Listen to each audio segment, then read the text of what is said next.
Welcome to the show.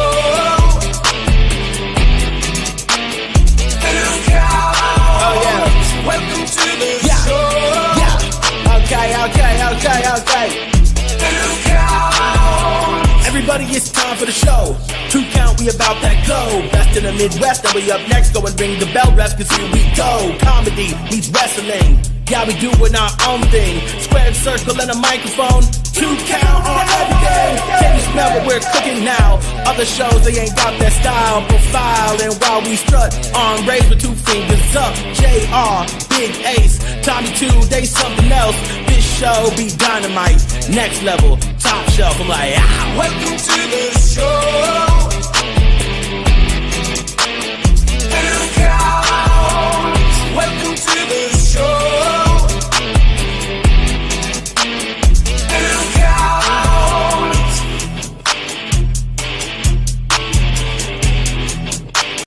Okay, what else should we do here? This is a wrestling podcast, so let's kill him. Let's kill him with a super RKO. Let's see how that works out.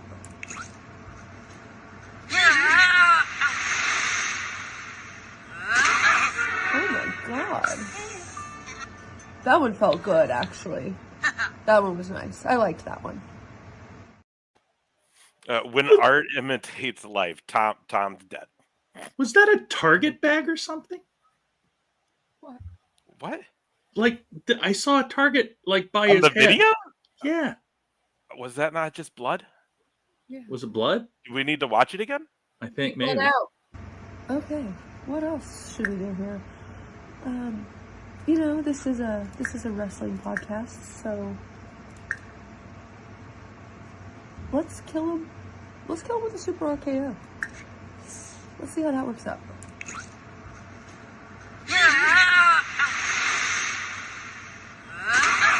Oh my god. That one felt good, actually. That one was nice. I liked that one. It's a thought bubble. Oh. He has like a little thought bubble. Like he's like, oh, I think I'm dying. Oh, okay.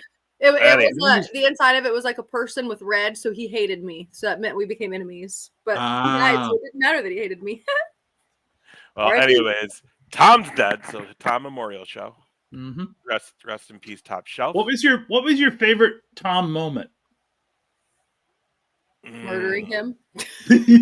There's the murdering videos. There's JR kicking him in the nuts. I like the kicking in the nuts. Or getting Bryce to kick him in the nuts. Sorry. And then also Whitney getting to punch him in the nuts. Yeah. I also liked when he got upset about taking notes.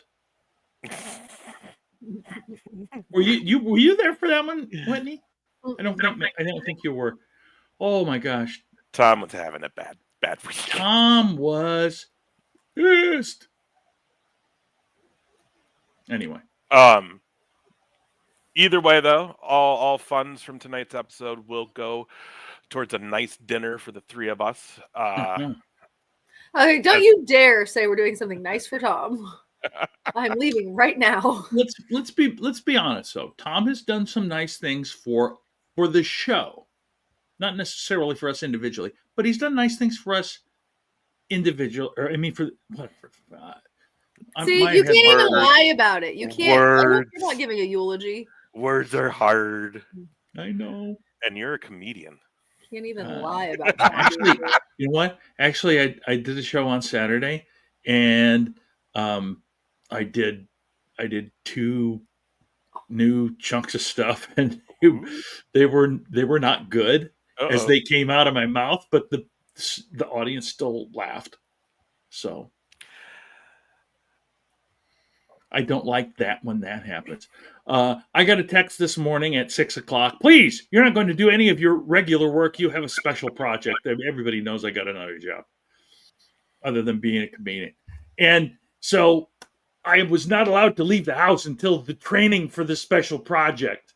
And I'm like, you want me to sit here for 3 hours and do nothing?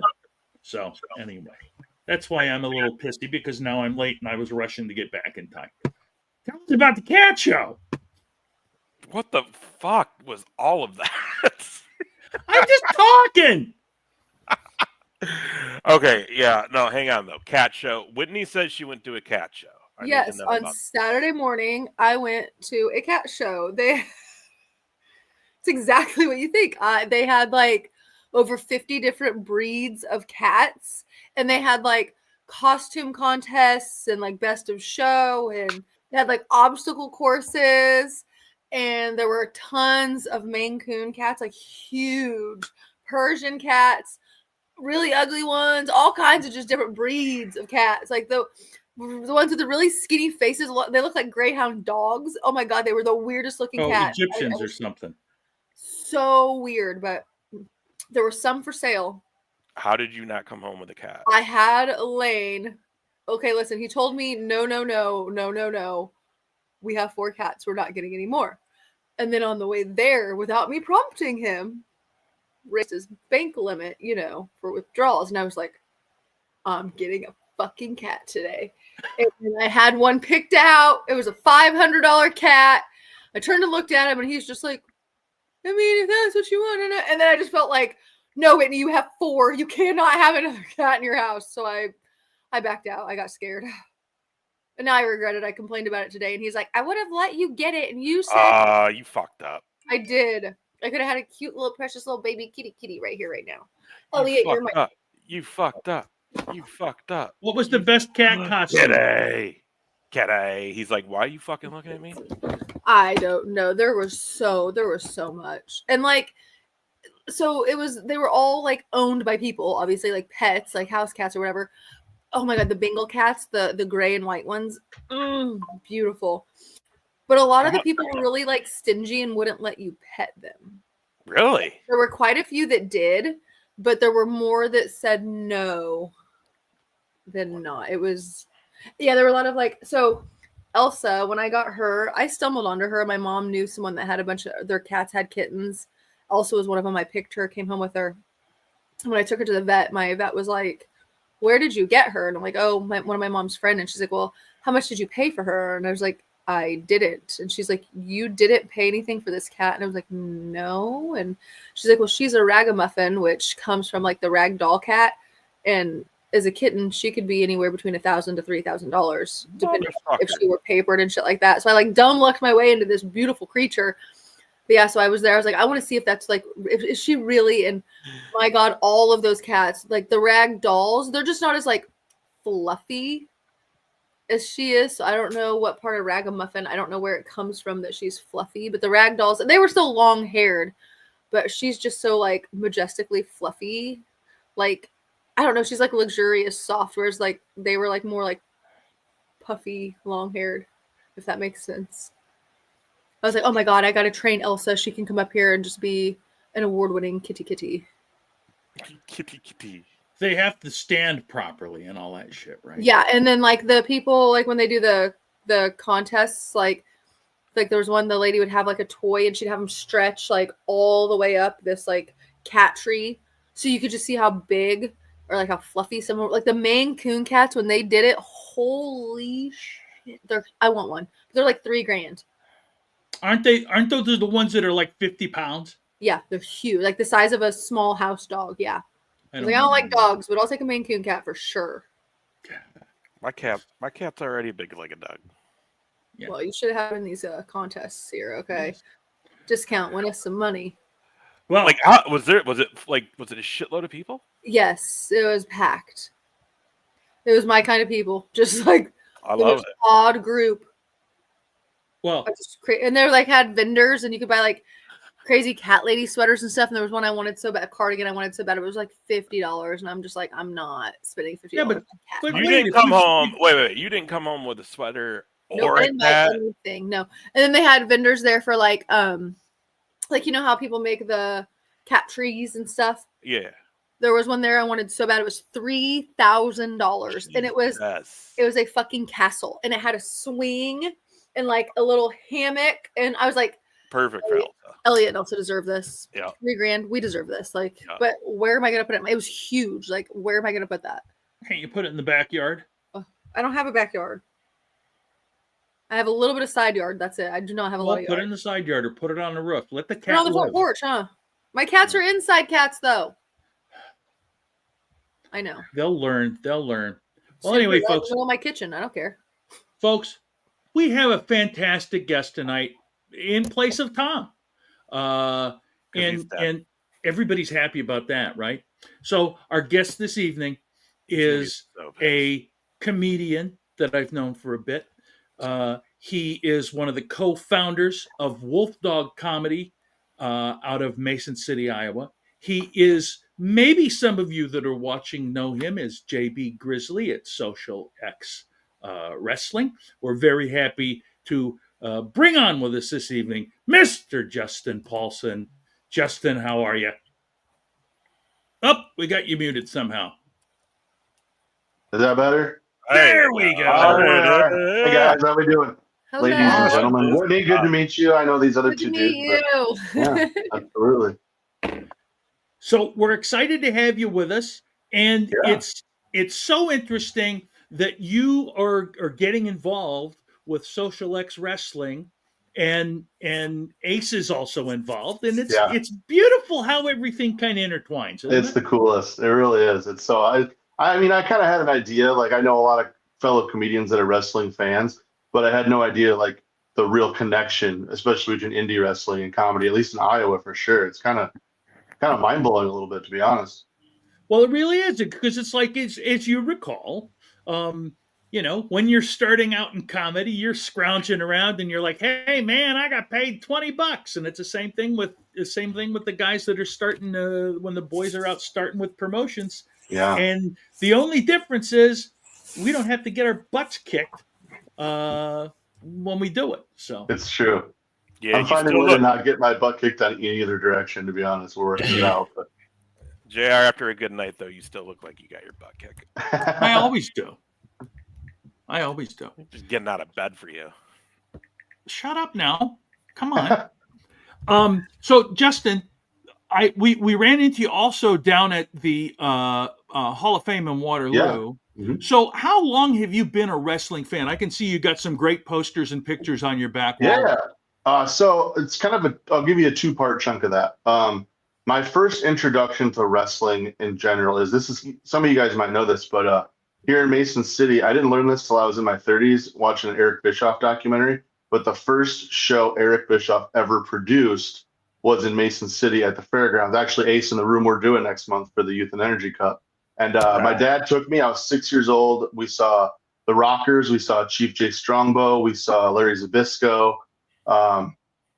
And a couple other big names, and like it was like larger than life. And then my first big moment of like, I'm hooked, I'm never gonna stop watching this, was WrestleMania 8.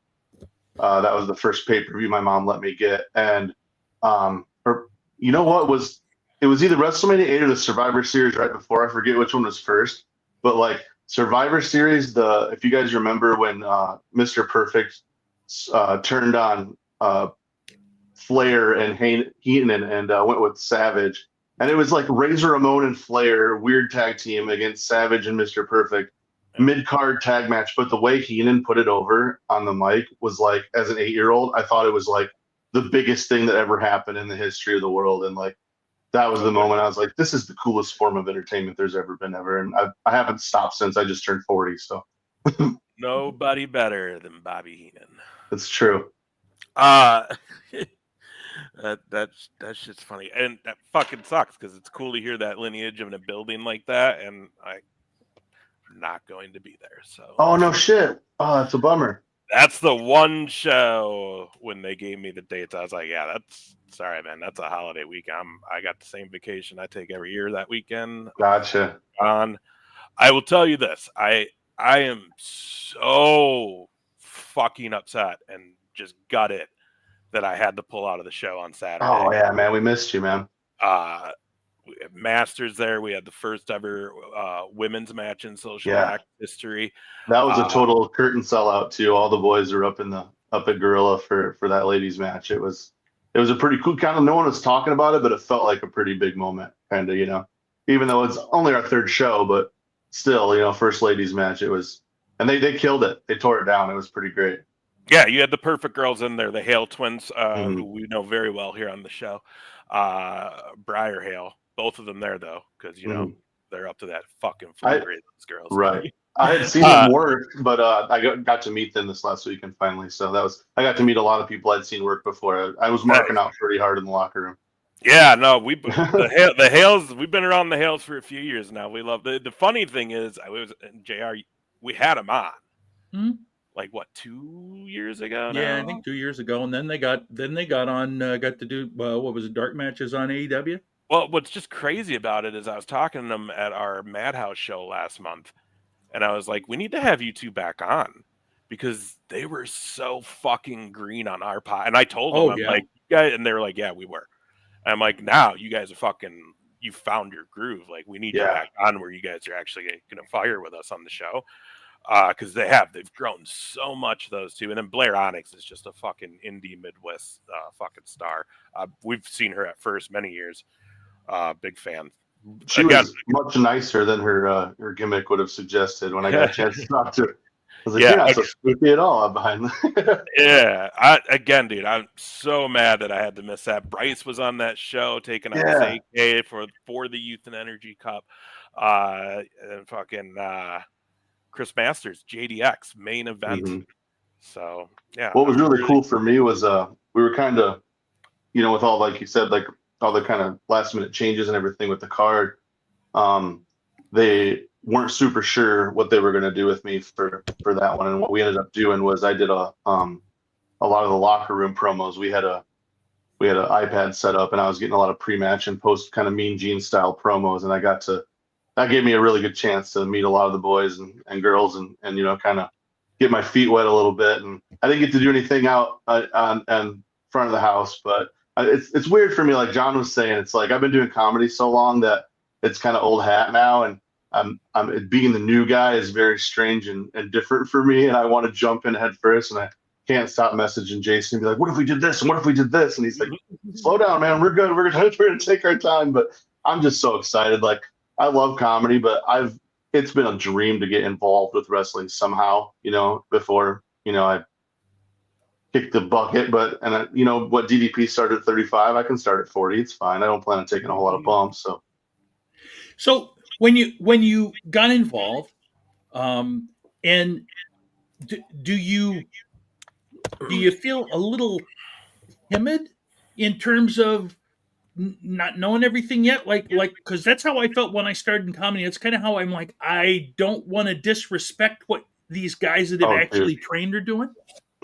Big time. Like my first night, I was like, I didn't want to get in the way. Ace will probably tell you, like, I walked up to him like a little kid, like, hi, I'm the crowd plant, sir. I will be the one you'll be telling what to do. And it's such a different, I didn't want to piss anybody off. I didn't want to get in the way. And I want so bad in life in general. I just want everyone to like me.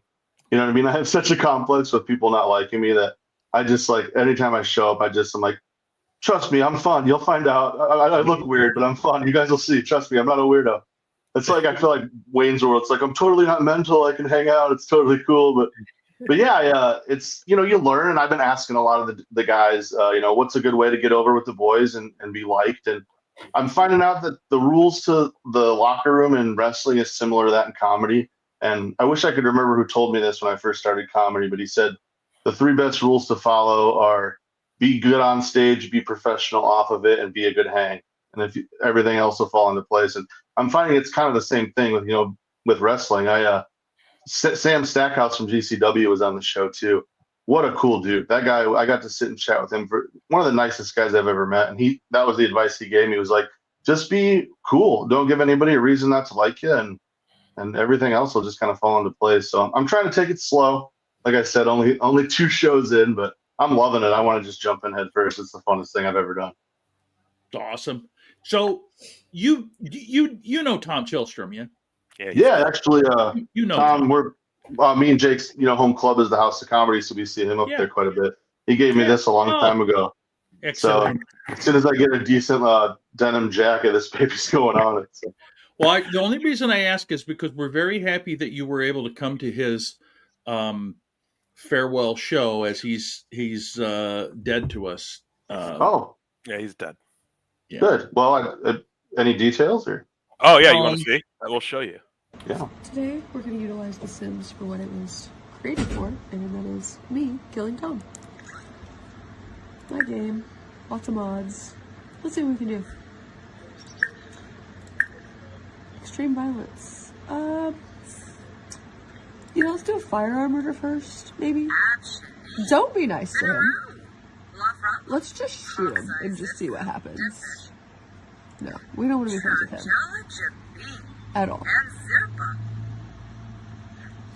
Uh-oh. Uh-oh. Oh.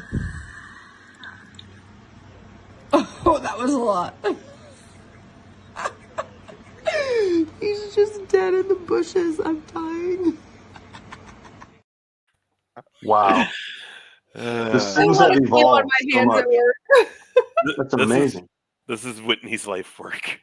What So happens Whitney in The does- Sims happens in real life. So I mean, that's everyone knows very- that. I would say Whitney does two things in life: sells shit on Poshmark, kills Tom in The Sims. That's it. Awesome.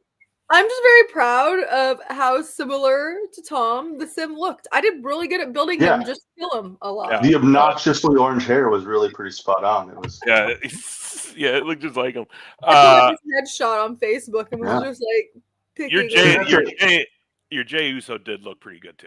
Didn't it? Mhm. I did do Tom so. has that. Should I even roast Tom? Like, I feel like it's the right thing to do. Like, that's kind of what we do as comedians. I'm not gonna roast John. You're my dude. But Tom, it's good that you guys brought. When I'm the handsome relief for Tom, it's pretty bad when you know what I mean. Like, but it's like even just it's the Sims. It's hard they captured that special orange that Tom has. You know that that what looks like a traffic road cone had sex with a bottle of Mountain Dew Live Wire in the sun. You know that kind of just.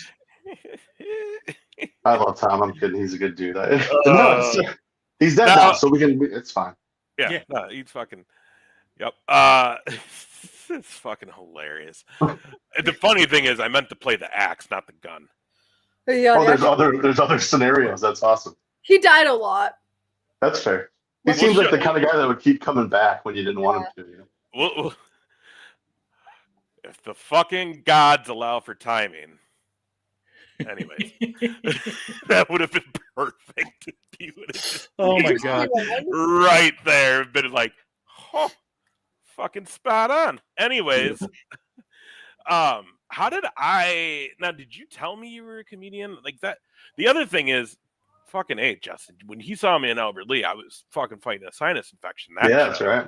Yeah. So like my voice was like half gone. I was fucking dying. I had to be up early fucking to get Simon Gotch. That was a hell of a day. Anyways, but I don't remember where it was that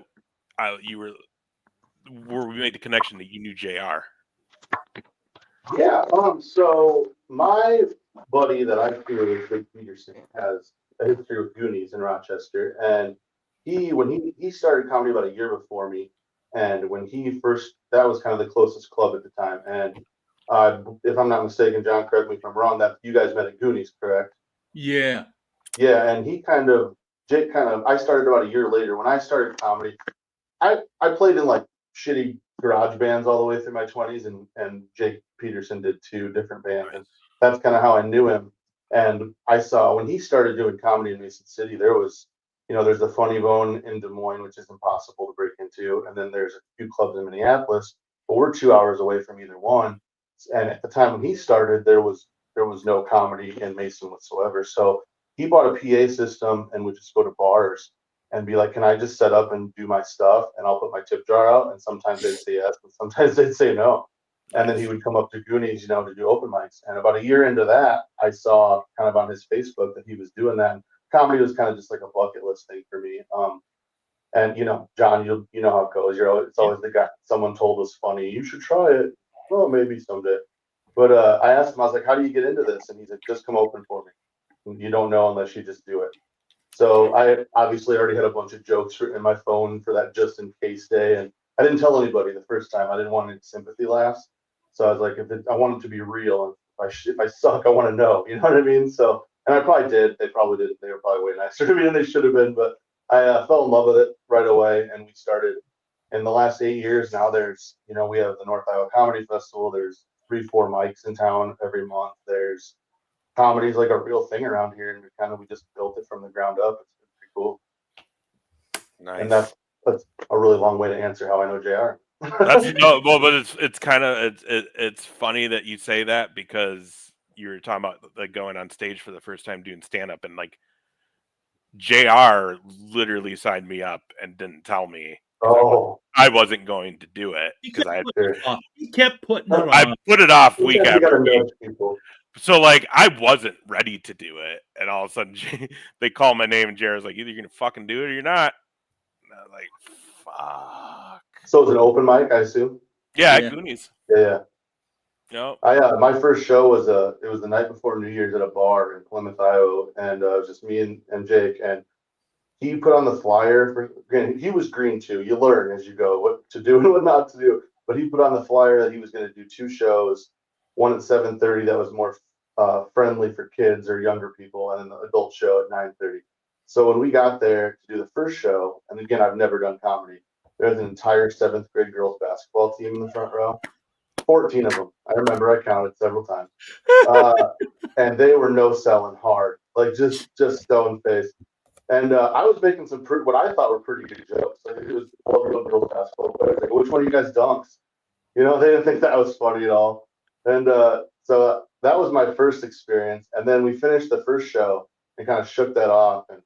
And he's like, the second one will go better. It'll be more adults. And one of the moms from the girls came over, and we're in a bar, and it's 9:00. And she goes, "Are you going to do any more jokes for the kids? Because they're getting kind of restless." And we're like, "No, that part's definitely over with. Like, you should definitely take them home." And she dipped for like 10 minutes. Must have taken them down the road. She came back and started pounding drinks again. I don't know if the big kid was watching the rest of the little kids or what was going on. I was so happy to not have them there anymore, to be honest. Isn't that one of the worst things though in the world is you think, oh I'm going to do a public show, everything's going to be peachy, and then all of a sudden you get waylaid with shit like that. Yeah. You know, we could write books, I'm sure, like just me and you alone, like just like the things that have happened that shouldn't have. I like to tell the story about doing a public show at the Moose Lodge in Mitchell, South Dakota, and the manager loved it and called me a couple months later and said, "Would you like to come and do our Moose North and South Dakota Moose Lodge convention?" And I'm like, "Yeah, that'd be great." So I bring Lindsay Hensel, who you know, along, yep. And we get there, and it's way different than the fucking public show. It's the median age, I think, was 76. And it was not good. They'd been there all week, and anyway, long story short, by the time I started my set, there were about 3/4 of the people in the room that had been there. There was all this. A guy died the day of. Yeah, and they had the little. We got to do the ceremony for the and. Then the guy comes running up and wants, wait, just to let you know that we're closing out our silent auction. So come on back and see if you bid. See if you. I'm like, what the. Anyway, but yeah, our first similar situation, we hooked up with this guy that Jake knew, who was like a dude with the National Wild Turkey Federation. Basically, they were a conservation group that was trying really hard to save the turkeys so that they could kill the turkeys. Like, they were all turkey hunters. So like, if we don't save these turkeys, we're not going to have any turkeys to kill. And it just seemed really counterproductive, to be perfectly honest.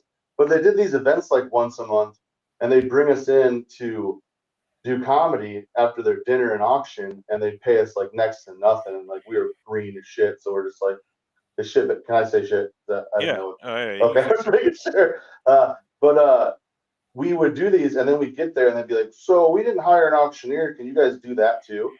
And they're like, "No extra money." And we would auction off these like prints of like turkeys and like decorative like tractor chairs for hundreds and hundreds and hundreds of dollars.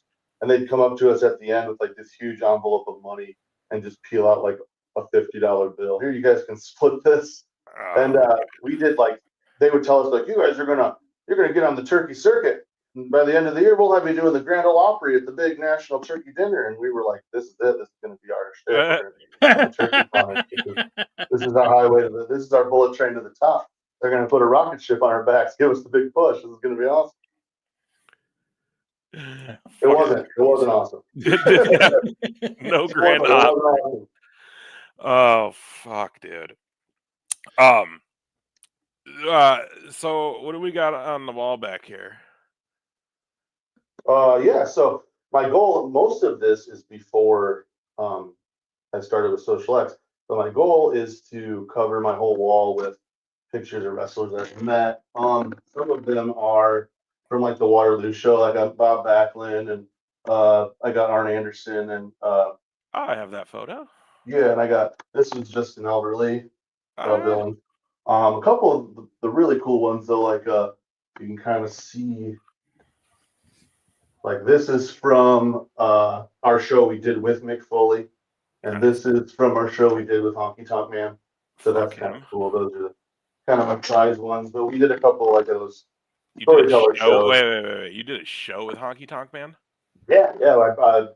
He was doing a tour, like a storyteller tour with. It was supposed to be him and Greg the Hammer Valentine, and they were going to do the Funny Bone in Des Moines, like on a Thursday. And And Greg just the Hammer Valentine was like, "Fuck Honky," right? He was like, well, he ended up apparently what happened is I got a hold of him. And I was like, "Hey, do you guys want to do a filler show? You're in the area. I noticed you don't have anything the day before or after." And I messaged him straight up his page, and he messaged me right back. And was like, "Yeah," he goes, "Actually, that whole tour got canceled because Valentine says he's too depressed to go on the road." This is weird. It was supposed to be Honky Tonk Man, Greg the Hammer Valentine, and the guy that does the voice of John Redcorn from King of the Hill. He was hosting the whole thing, and the whole tour got canceled. And he's like, "I still want to come though." And he's just like, "What can you pay me?" He's like, "I need flight, hotel, and he's like, this is what my flight and hotel would Greyhound. cost." And I shot him in a really not crazy number. Like he with flight, hotel, he said he'd take care of it as part of his deal. And I was like, offered him $1,200. And he's like, "Yeah, what day do you want to do?" And I was like, I think he wasn't having a lot going on at the time. And at the time we had a room in Clear Lake, Iowa that was kind of open to us, where if we had a show, the owners were pretty cool about letting us do it.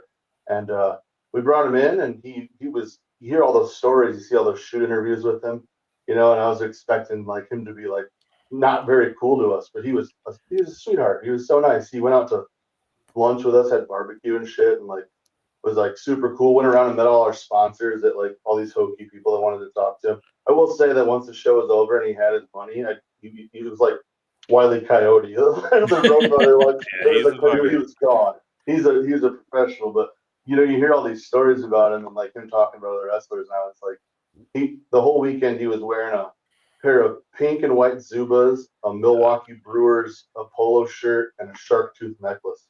The whole weekend, was that all he owns? I don't know. I guess that's all he brought. I don't know. Traveling light, baby. What a fuck. He's like, "I'm bringing this to you, Mark. The thing's $30,000. I ain't having any spilled beer on it." Oh, Jesus. I hate that fucking asshole. So, as a comedian, how did you feel his material was? Oh, it wasn't funny at all. It was, it was very much like if you're not a wrestling fan and not very interested in hearing about how he used to hide it from Randy Savage to not have to go over matches and stuff like that, it would not have been a fun show. But as like a total Mark who used to have him on my sheets, it's like I kind of look.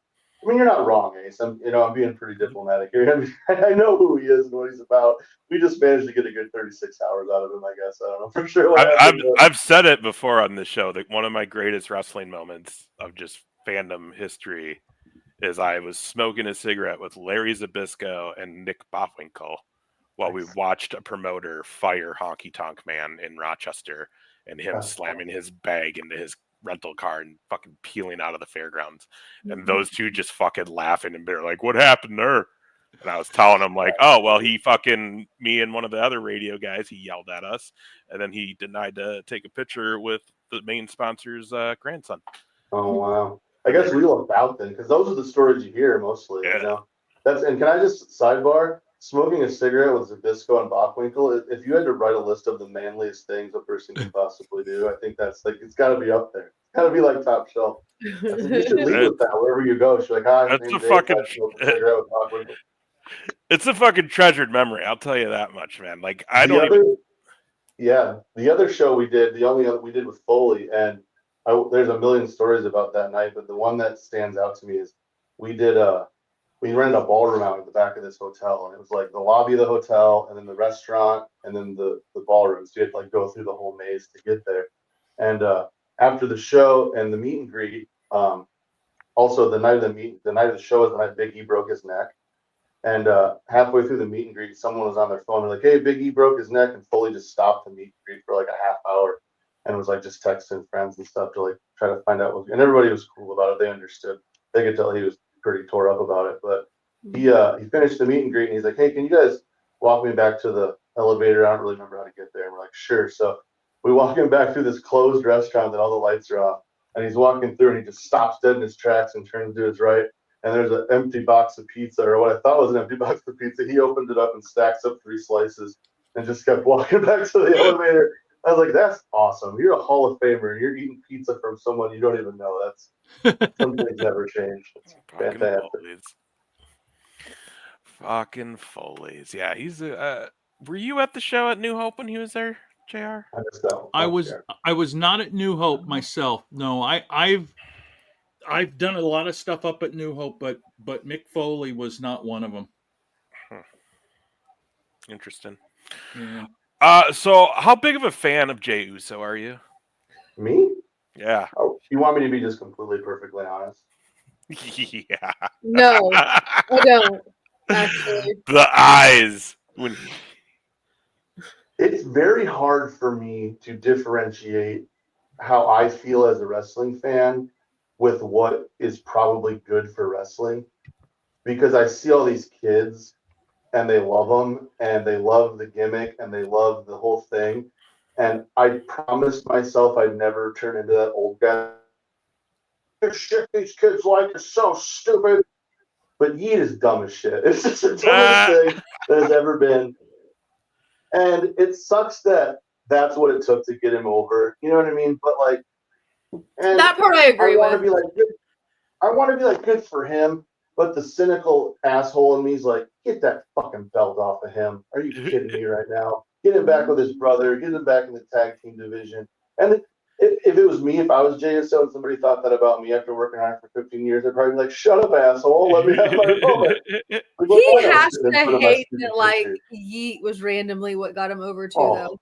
You know what I mean? Like, I've worked my ass off for X amount of years, and saying Yeet one time is what set it over the edge, you know? A drunk press conference with Cody Rhodes. That was legit. The best thing that could have happened to him is, you guys remember there was that 2 weeks where, like, they thought they were going to have to quit using it because of, like, copyright, like someone else had copyright, and they made him quit saying it for, like, a whole week, and they're like, never mind, you can say it, and then they just full force forward with it. But I mean, like I said, it's, you know, like, I try to look at all angles of it, but if I'm just me as a wrestling fan, he ain't over with me. It's just not. I just love seeing people get their firsts. Oh yeah, for sure. Branch out, especially as an identical twin. To like, I never thought I'd see it happen. Your moment, like, because Jimmy ain't ever getting that moment. No. What's crazy though is Jimmy said Yeet first. He did. But Jimmy's still a better drunk driver. It's true. It is. Honestly, I have a buddy that comes over wrestling. He's like, is he the drunk one or the other one? Every single time. That's how you differentiate them. And like, there was, after he won, and like, I knew he was going to win. I knew that it had to happen. You know what I mean? Like, if they would have, robbed him of that. His single run is over if he gets beat by Gunther. You know what I mean? Like, it's just done. Yeah. And so for me, I'm like, obviously he's going to win the title. I don't know how long he's going to have it, but I was ready for it. But even when it happened, I was sitting around with like 4 or 5 buddies, and I think I said out loud like 10 times, Jey Uso is the world heavyweight champion. And I tried to say it like as a question. I tried to like change it, like, Jey Uso is the heavyweight champion. No matter what inflection I used, it just didn't sound right. And I was like, all right, I guess, you know. But I was more surprised. Like, he won that on a tap out, didn't he? Yeah. Way too quick. That was what I was surprised about. But as soon as it was locked in, Gunther's like, okay, I'm done, I guess. Like, it seemed, I don't know. But the only thing that's good about it is that now it allows Gunther to be a gigantic asshole, which I absolutely love. Yeah, I like it. Now we get unhinged Gunther. He fucking goes after Cole, and now we're gonna get, you know, Cole's hero, McAfee, in the match which I'll take it, because you know what? I like McAfee in the ring. I think he's good so in the ring. funny. And honestly, I think he can sell this match with Gunther. I think he can match the intensity. I know a lot of people think he's a little too cartoonish or goofy with a lot of his stuff, and I think he is, but I think he knows. Like, let's be honest, the Adam Cole, Pat McAfee NXT feud was fucking 10 out of 10. Oh, it was awesome. You know what I mean? So if he can do that with Gunther, that loss doesn't hurt Gunther. And I like to think that like he seems like he's the kind of guy that he seems like a smart dude. And I feel like Adam Cole probably is like, here's how we're going to do it, and he has the athleticism to do what needs to be done. I like to think Gunther's going to sit him down and be like, here's how we make this super awesome. Oh yeah, you know what I mean? And he follows suit. But like, my toxic trait is like I tend to enjoy people when they're like, good for him for getting in shape, but I miss Fat Walter. Yeah, I think you know what I mean. Like, is it weird that maybe because I'm a fat guy, but he was so much more intimidating as a fat guy, and now he kind of just looks like a giant baby kind of in the face to me. You know what it was? Is one of his angles is he's just got these heavy hits and heavy chops, right? Mm-hmm. He's lost the weight. It doesn't look massive anymore. Yeah. It's just a skinny arm flying. It broke that for me. The difference between getting hit by a bear and getting hit by a stork. Right. Did you guys see the NXT match in front of no one between him and Ilya Dragunov? Yes. That was like the stiffest thing that ever happened. Like they just like at Gorilla went, hey, what if we beat each other up for real? That'd be fun. Yeah, I think that was the one. I think that was the one that I like messaged you right after JR. I was like, you have to watch this match. Yep. Whenever I have any friend that's reluctant to like when they I hate when friends think that I'm not in on it. You know what I mean? Like I don't know what's going on. They're like, oh, that looked real. It's like I always ask them, it's like, do you like, what kind of movies do you like? My little sister, she always gives me shit for liking wrestling. She's like, I like action movies. And I'm like, what? She's like Mission Impossible. I was like, okay. Well, when Tom Cruise flies out of a helicopter on a windsuit and crashes into a window and like stops a bomb from going off with 10 seconds left to go, do you go, this shit is so fake? How can you even watch this? It's like, no, you have fun and you invest in it. It's the same thing. People that don't like wrestling have such a hard time understanding that. Next time you watch Mission Impossible with her, just start pointing at Tom Cruise. You'd be like, you want to hear the story he believes? Yeah, right, exactly. So, like, for me, same, like, yeah, he was, after that match, like, when I have friends that are like, oh, this doesn't seem, these guys, they know how to fall or shit like that, that's the match I bring up, where I'm like, watch this. Like, tell me that you wouldn't, how fake does this look to you? Yeah, absolutely. So, let me ask you this. So we know that you follow WWE, obviously. You're involved with Social X. So what other promotions do you follow? Do you know about? So I watch AEW just as closely as I watch WWE. I try to watch all the weekly TV. I get most of the pay-per-views. I try to follow. I was trying to follow NWA a little bit on YouTube, but like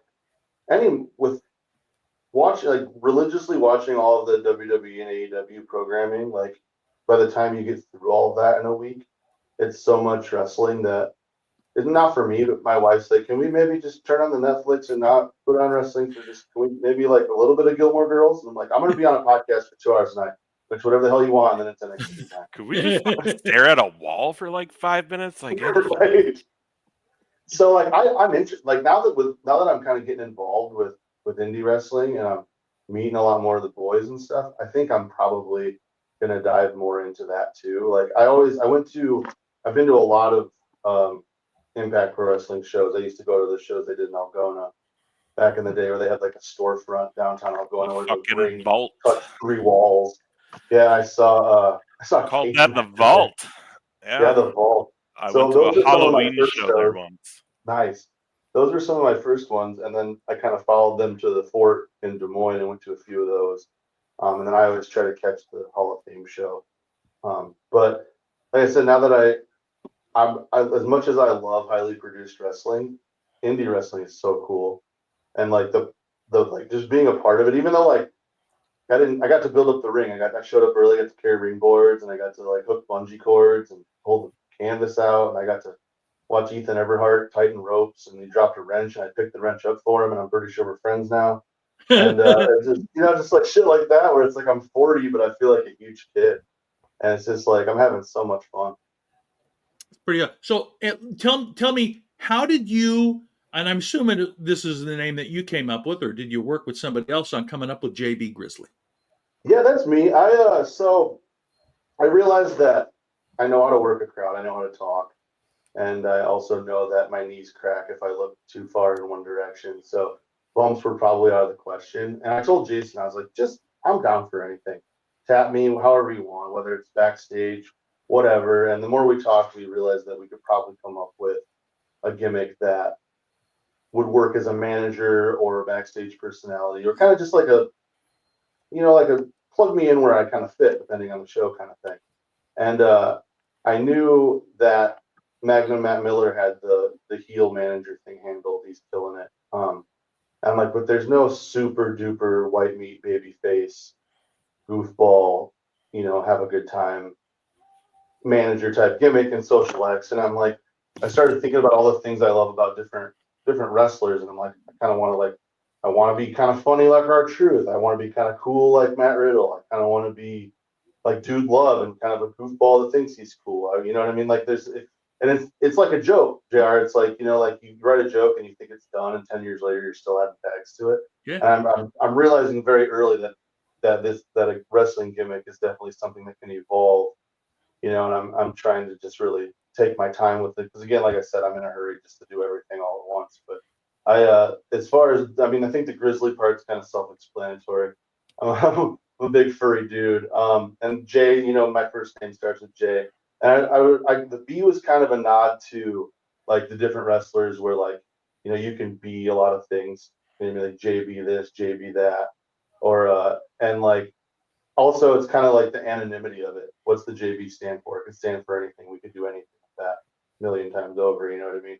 So I was trying to give it some versatility too. That's the cool thing is Jason and everybody's been like really just letting me come up with it on my own and kind of figure it out. They've been really cool about giving me ideas and kind of like because you come up with a name and you're like, okay, a baby face, and then you're like, well, who is he? What does he do? You know what I mean? Like what makes him different? And that's something I'm having a lot of fun trying to figure out. But the next show's in my hometown, which sucks that you're not going to be there. So it's a bummer, but I'm pretty excited too, because there's the kayfabe angle where it's like a few people have been like, what's with your other Facebook profile where you're wearing flowery suits and bucket hats? And I'm like, I don't know what you're talking about. I don't know him. That's not me. Clearly, that's not me. And part of me wants to be like that the whole time, but at the same time, I want to invite everybody I know in town to the show. Yeah, sell tickets, bro. I'll tell you that much. So sell the tickets. So my plan this month is to ride that line between introducing the gimmick to people that actually know me without destroying it at the same time. You know what I mean? Like getting people to come. So I'm very, very excited about it. I've been, we got a lot of plans. I want to do everything I can as the hometown boy. You're gonna just get asked like, oh, what do you do? Do something. Just, anyone who wants to know, always just tell them, come to our next show. Right. Yeah, exactly. It's legitimately what I tell everyone, and it worked because 2 years of telling them that when we did a show in Rochester, everyone showed up, so it worked. I'm feeling pretty good about it. It seems kind of like a perfect storm in a way of like it's BandFest weekend, which here is like it's Memorial Day weekend, but we do this thing called BandFest in Mason City, and essentially there's a Broadway musical called The Music Man. I don't know if any of you guys are familiar with it, but it's about Mason City. The guy that wrote it's from here. There's like a whole museum that is like dedicated to him. Whitney's and like what theater? Yeah. Once a year we do something called BandFest where they have like a parade and a carnival. And that sounds fun. I was telling Jason, I was like, there's gonna be way more people in town because everybody kind of flocks back to town for it. And also Mason's like super fickle. Like they like shit that they can't do all the time. There hasn't been a pro wrestling show in town in I want to say like 14 years or something like that. I will assure you, it has not been for lack of trying. Yeah, no. I know two different companies who have been trying to get Mason City the last 3 years, and it just venue-wise wasn't working out for either. I'm glad we finally figured it out. I'm glad we cracked the code because I have a feeling it's going to be pretty great. I'm trying to. I don't know exactly what the plan is, but I'm trying to get some type of involvement in the parade where we can let all the people on the parade route, because that's another thing. It's like It's tonight. The show's tonight. You know what I mean? Like thousands of people on the parade route. Maybe hand out some flyers or something. See how things And that's go. going down this Memorial Day weekend, right? They're in Yeah, the Saturday, the Okay. 24th of May. Now we go back to Mason City for an actual like Legends Fest and show with Social X. September? October. October. So we'll get the exact date. Everyone put that on your calendars, because I can assure you with that Legends Fest and all that, there's a good chance that the 2 Count boys might actually be there that day and maybe take part in the That's going festival. to be a lot of Actually, fun. I'll be honest with you. Me and Tom might be there on the 24th. Yeah, you because we're actually Jason and Dylan booked us on whatever the hell they got going on. Yeah, that's awesome. We kind of do shows and they do shows, and we all work together real nicely. But Yeah. They do a feature once a month, and yeah, that's a fun room. You'll enjoy that. That's a good room. Yeah, and I'm just hoping we get either. I was hoping it would be earlier, but or later, so we can go watch part of the shows, because I haven't got to see Social X yet. Yeah, it's a blast, man. It's funny because I knew Jason from being a comedy promoter, and I'd worked with him a handful of times at Bad Credit Comedy, and just being a wrestling fan that night, there was the first night, the first show in Reedland, there was a show, and then I think there was a show running in Waterloo. Can't remember which company was doing it, but we were back and forth on which one to go to, and what ended up making the decision for us was the fact that Heath and Rhino were on the Social X show. And not that there's anything wrong with just seeing a bunch of indie guys. I think it might have been Rugged's last show. Yeah, it was. And they ended up selling out, so I didn't feel that bad. But I know a couple of the boys that wrestled on that. Jackson Kings, the last ever Rugged show in Iowa. Yeah, and then all that happened, and then so we ended up going to Reedland, and with all the indie shows I've been to, granted, I'm realizing there's way more indie wrestling going on than I realized, and a lot of really good indie wrestling. I feel ignorant to not have known about a lot of it. But the energy of Ace, I'm sure you can attest to it, the energy that night, that first night in Reedland, and how hot the crowd was, and just how good the matches were, and just how well everything went, and storylines were being built, and I was like, I want in on this so bad. There was a backstage because I know Starman, and so I was like, I gotta find Jason, and I was like, that night I told him, I was like, tap me, I don't care, I just want in, I want to be part of it, I don't care what you have me do. Yeah, and I had no idea who Jason was. I just got a message from him one day being like, hey, I'm looking for a ring announcer, because he gets the ring from Austin Bayless, which shout out to Bayless. We love Bayless. Don't forget, y'all, they're for sale. Get those Bridge City tickets. 2 Count's gonna be there live. And I'll be announcing. So don't sleep. I think front row is already sold out, JR. I think VIP tickets are sold out already. But look at this. You're coming. Okay. We're gonna do way a live closer podcast. than coming to Rochester. Okay. Yeah, we're gonna do a live 2 Count at this thing with some of our other friends' podcasts, and it's a whole day thing, and then the show at night. Where are you from? You're gonna have to send me my schedule of things I have to attend. I'm in Illinois. Okay. We found her on the internet, and we were like, "Yeah, you should be on the show." You can find anything on the internet. It's great.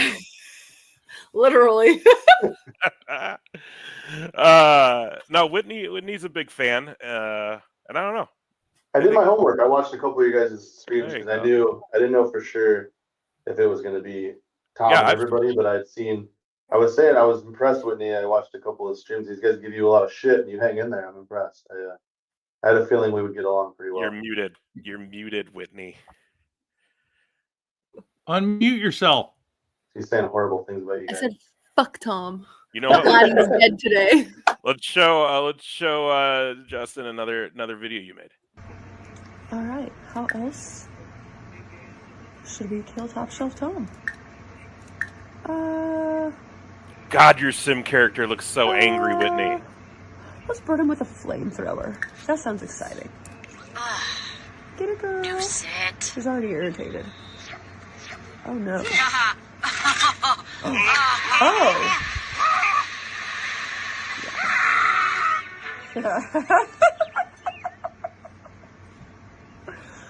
Just screaming for his dear life. Now we're just going to read a book. Toodaloo. She's angry because she fucking hates Tom. I didn't even have to train her to be like that towards Tom. I smell a side channel coming on. I do stories of Whitney stream- killing Tom. I do stream my Sims on TikTok sometimes when I play. Yeah, instead of Kill Tony, it's Kill Tom. Yeah. It's a totally different format, but Come spend the day killing Top Shelf Tom with me. We're putting Good Top full Shelf different- under. pull Now different let ways to kill him out of a bucket. And then Right. Oh my God, that would actually be great. Kitty. Oh, you know, she's depressed because she's like, I could have had a $3,000 cat castle. This is Elsa. This is my beautiful angel. She's I perfect. was listening to that before you guys brought me in about the cat talk for sure. Elsa's like, what the I'm fuck? a crazy cat lady, Justin. It's bad. There are 4 cats in my home. I that checks out. You got some cat lady energy for sure. In a good way. That's a total compliment. Definite cat lady. I don't even I'm an animal. I love cats and dogs. I got a 120-pound Bernese mountain dog laying I out. just want to live in the country and I want to have a big pole barn and I just want to go to the animal shelter and say, I'll take all of these fucking cats and just take them all home with me. Load them up. That's my dream. I like it. That's all I want. God Well, if bless. you hadn't blown all your money on shoes, you could have had a pole barn.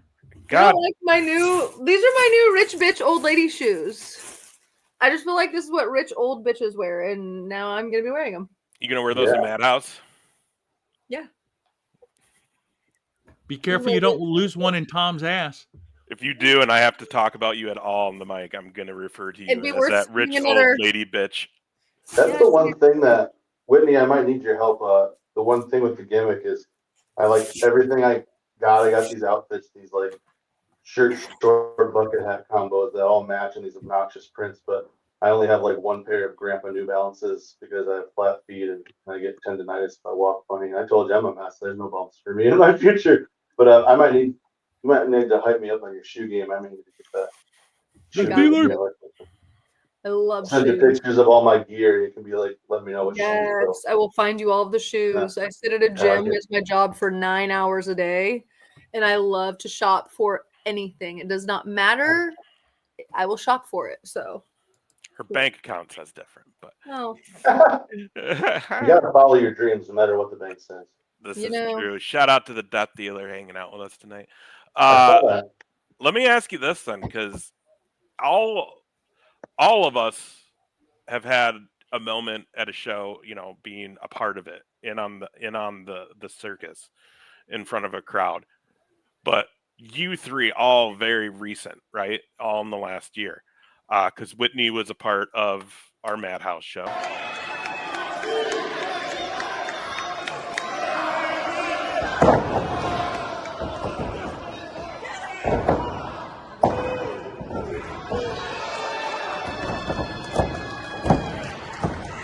Holy shit, we need to edit this video. Why does it take this long just to see her on screen?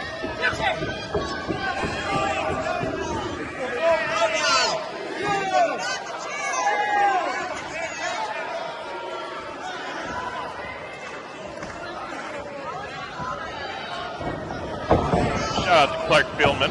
That's referee we love.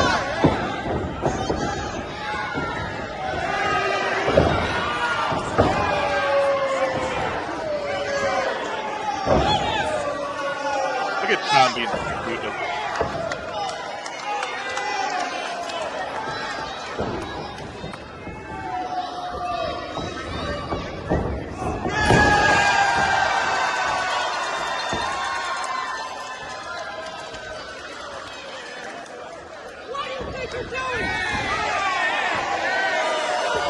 I'm sorry. I love it when they pop for him putting his hands on you.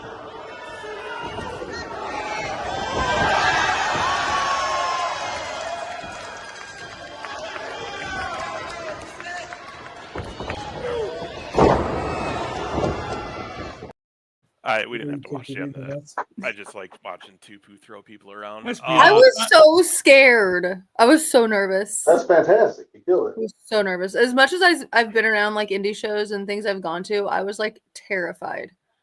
I'll be honest. The lack of dicks I was able to kick in my debut seems really disappointing now after watching yours. I guess I don't know. Well, and let's watch JR's debut.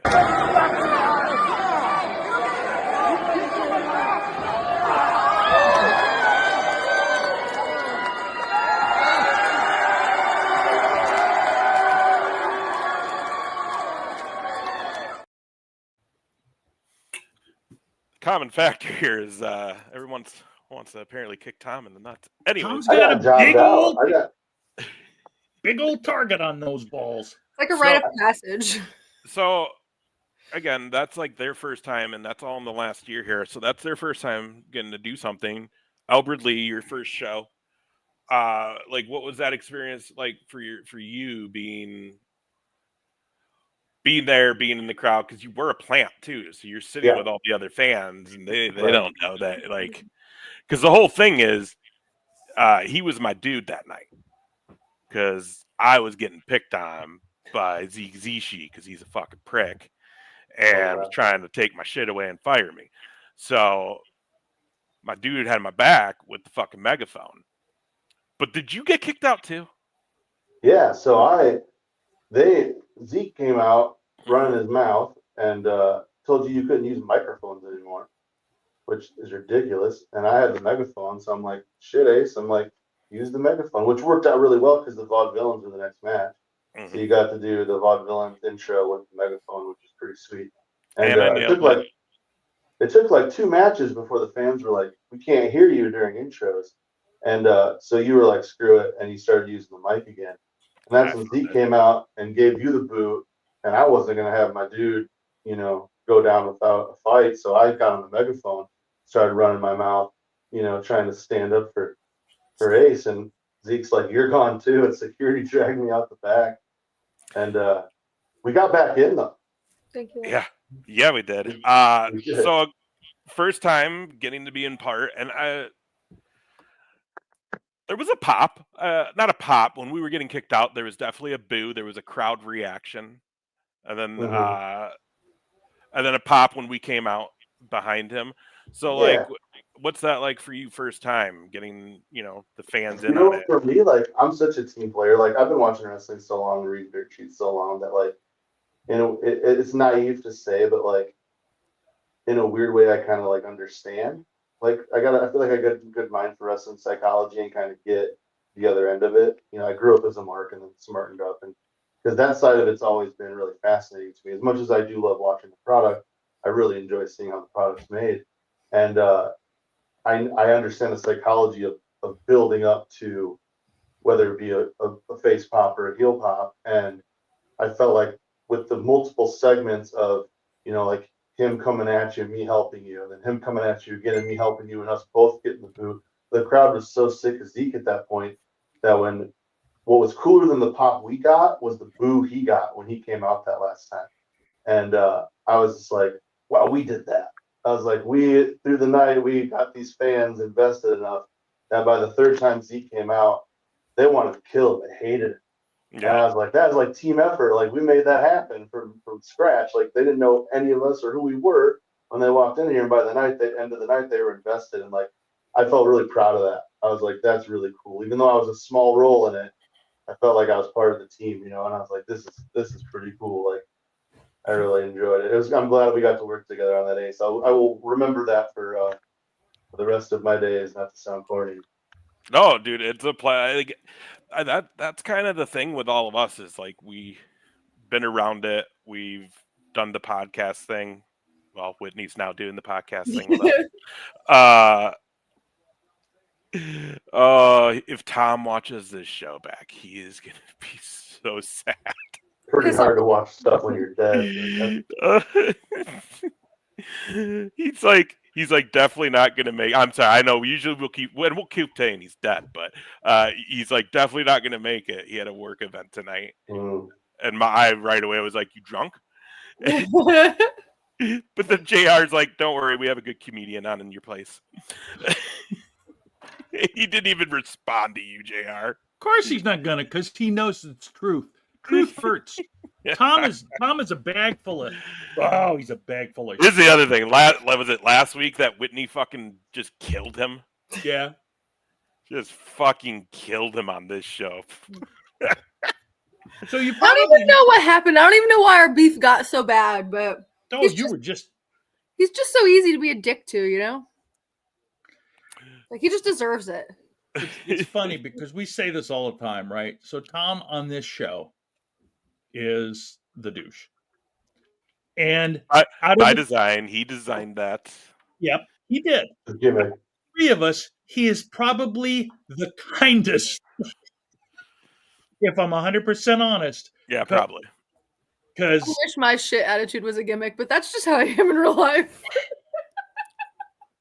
But I'm honest and Yep. self-aware. Yeah, Tom's always been a sweetie to me. We, working up in the cities, getting to see him here and there. And like I said, he gave me one night up at the House of Comedy. He just had this on him and he gave it to me. Aw. And I've kind of like been a little jealous. Like, I'm like, well, he's a comedian. He's gotten into wrestling. I've seen him do like commentary at wrestling shows. I'm like, I want to get on wrestling. And now I guess I just waited long enough and now I've taken his show from him. And You met the right people. Tom, if you see this, I snuck in the back door, man. That's how it works. You meet the right people. I mean, in all reality, I don't want to sound like an asshole, but like the reason the 2 Count got involved in shit that spawned off into what Tom's doing and what I'm doing is because of the people I met in Waterloo at Hall of Fame. Mm-hmm. I became friends with Malice back in the day. I became friends with Jason Prentice back in the day. They know all the things I've kept up doing radio broadcasting wise. They know that me and Wes had the podcast forever. Shout out to Wes Briscoe. He made kind of a special appearance on our WrestleMania watch along, actually, because he called me on the phone when we were live. And honestly, I should ask him. He would probably love to do the show because he asks about you and Tom every time I'm on the phone with him. JR, he loves you guys. let him know we'd love to have him because we love him, and if it works out for him, we'd love to have him on. Yeah, and we'll see him in July. But yeah, so I will say, Christian, is it Christian Ahrens, the referee? Christian Hansen? Yeah, I got a chance to chat with him, and I told him I was doing 2 Count, and he kind of like lowered his head, and I was like, "What is it? I've wanted to do that show for so long." I was just like, I felt like I snuck ahead of him in line. I was like, dude, sorry. Here's the thing, Justin. I've worked with these guys so many times that it's just like I forget who hasn't been on. I forget who has been on. And then like I always have that intention of when we're at a show, I'll be like this last weekend, I was like, hey, I need to talk to the Hale twins to get a date for them. I want to talk to Zeke because we want to get Zeke on here. I was going to message him, but I'm like, fuck it, I'll just talk to him on Saturday. Well, then I end up not being able to go Saturday. Fuck, dude. And now I feel he wants to be on the show. We love Christian. We love cool Christian. That's our boy. I've been doing shows with him for 3 years now. 4 years. I don't know, however long I've been doing shows. He's been there. I got you, Christian. I put your name. They're going to put you on the list. Yeah, we'll get him on here real quick. We love our boy. He showed me a picture. He put the 2 Count flag up in his room. Nice. And he even said, he's like, so if I do a podcast now, they'll see it. That's like, you all right. You mentioned Prentice and Malice and those guys, and those were some of the dudes that I saw when I first started going to those vault shows. And they would have after parties at the bar downstairs next door. My God. Yeah. And we would always go down there in hopes to like make friends with wrestlers and stuff. We would go like every month. And it's the same thing with comedians, like the way we are. It's like we want to talk to the people that come to the show, but we don't want to initiate it because we assume that everyone just thinks we're pieces of shit that don't want to talk to us. So we hide in the corner. And then it comes off like we're the jerks that don't want to talk to them, and then nobody talks to each other. And I realized that indie wrestlers are kind of like that too. They kind of just huddle together and like they don't want to assume anybody wants to talk to them, especially when they've already like, the characters, they're just all hanging out at that point. But we, a buddy of mine, he's came to all the Socialite shows. He actually helped the ring crew this last time. My buddy Joe Chapin, shout out, he's probably gonna watch this. He and me both like knew about the tradition of like when you get into wrestling school, taking all the chops from all the boys in the school as like an initiation, right? And we were downstairs at the bar, and my buddy had bought a beer for, can't even remember, one of the boys, and Prentice comes over and he's like, "You gonna buy me a beer?" And he's like, "Well, that was the last my money." What a cock. Oh no. I hate that he froze. Hopefully he comes back in a second. But it was there we go. Over to him. And before they start, he takes in. Okay, so we're in the bar. My buddy takes his shirt off, and Prentice goes, "You're cool, right? Like you're not gonna get like 3 chops in and get all aggro and want to fight, right? Because that's not gonna go well for anybody." And he's like, "No, man, I'm totally into it." So all the boys lined up. We're talking Malice. We're talking Matty Starr. We're talking Oh, you don't want just a bunch of the boys from that era. And he lines up, and they're coming up one at a time and just flat hand chopping him. And by 5-6 guys in, he's just hamburger. And Justin Decent's the last one. Oh, no. Oh, Daddy Decent. And he comes walking up real slow. And again, my buddy's chest is just hamburger. He knows he's got one more. And Decent puts his hand on my buddy's chest, rears back as far as he can, and then just licks him from his belly button to his nipple. Slaps him on the face and goes, "Good job," and walks away. Yeah, that's the thing. He got out the good way. Yeah. Like, and that's probably because Decent's like, I'm not gonna do this to him. Well, every time I've told anyone that knows Justin Decent that story, they always go, "Yeah, that's not the lick part. That sounds like him. That sounds." Yeah. Yep. But also, if you know Decent and you can get him to do some shit, Break the skin. You're all sick. Oh! Woo! Uh-oh! Oh! Oh! Get in there, Justin. Justin, the camera only has a certain amount of time. Get in there. Oh! Woo! Oh shit! Oh shit! Oh shit! Oh no! Oh man. that was like 3 years ago. Yeah, man. I took one from Malice at our Royal Rumble stream, our very first ever Royal Rumble watch along. I have a Yeah, picture right. somewhere of That's Malice right. having me in a headlock. I can't find it for the life of me. But that same bar, I asked if I could get a picture with him, and he locked me in a headlock, and I went for it. That's funny. I wasn't gonna know something. What's funny about that is Maddie wasn't supposed to hit him. Maddie came out of nowhere. We didn't see him. Zay got a chop because Tom kept making fun of Zay's tattoos, and they mean something to Zay, and he was not happy about that. So Tom took a chop from him. And then the whole thing was, I think on one of the streams, we raised enough money that he was going to get chopped by Daddy Decent next time we saw him, and that was it.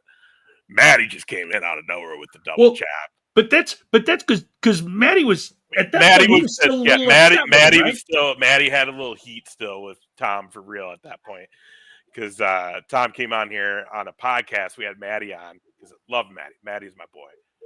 I love Matty too. He's always been so cool with me. Shooting. Maddie's my boy. If we're kayfabing it, fuck that asshole, man. Don't put your hands on me when I'm announcing. That's not allowed. Fuck the free world. We were talking about a show and a match, and Tom popped in late, and I was like, "Hey, Tom, ask a question to Maddie about the upcoming thing," and he's like, "Tell me why I should care about this match," and fucking Maddie just lit him up, dude, and like was kind of shooting like, "You bring me on your fucking show, and you're gonna ask me why I should sell you on my fucking match? Like, what the fuck? Who does this shit?" Like, and like Tom's just like. Yeah, and then they've talked about it at Absolute, and it's all good. It's all water. But like Maddie will still laugh about it because he's just like, "What a fucking idiot!" It's literally, if we go back and find out, I should probably go back and find it. It is one of the single funniest things because Maddie is legit pissed at him. Yeah, he's shooting at him on that. And Tom's just being a gigantic douche like he always is. And this is early top shelf on the show. Mm-hmm. So he's, now he has better bearings when it comes to this shit. And like, but dude, that's been my thing is like, I've been so careful these first couple times too. Hey, like I'm such a ball buster and guy that jokes around, but like I'm new to the locker room, so I'm like being real timid until I know, who's cool with what. Introduce yourself to everyone, shake everyone's hand, thank whoever brought you there. And then after that, it's just chit chat, and it's a fucking familyhood being in those locker rooms. So just being in there and being a part of it, you kind of become a part of that family. I definitely felt that for sure. Yeah, it's and Social X is something real special. You were talking about that first show, and it was a different energy. I've done Madhouse's first show, and it was amazing. But there was a buzz that night in that building in Reedling. And I think we're going to be chasing that for a long time because it was fucking magical. And we have a lot of stellar shows this year that are going to I'm pissed that it won't be till June that I'm back in that ring. But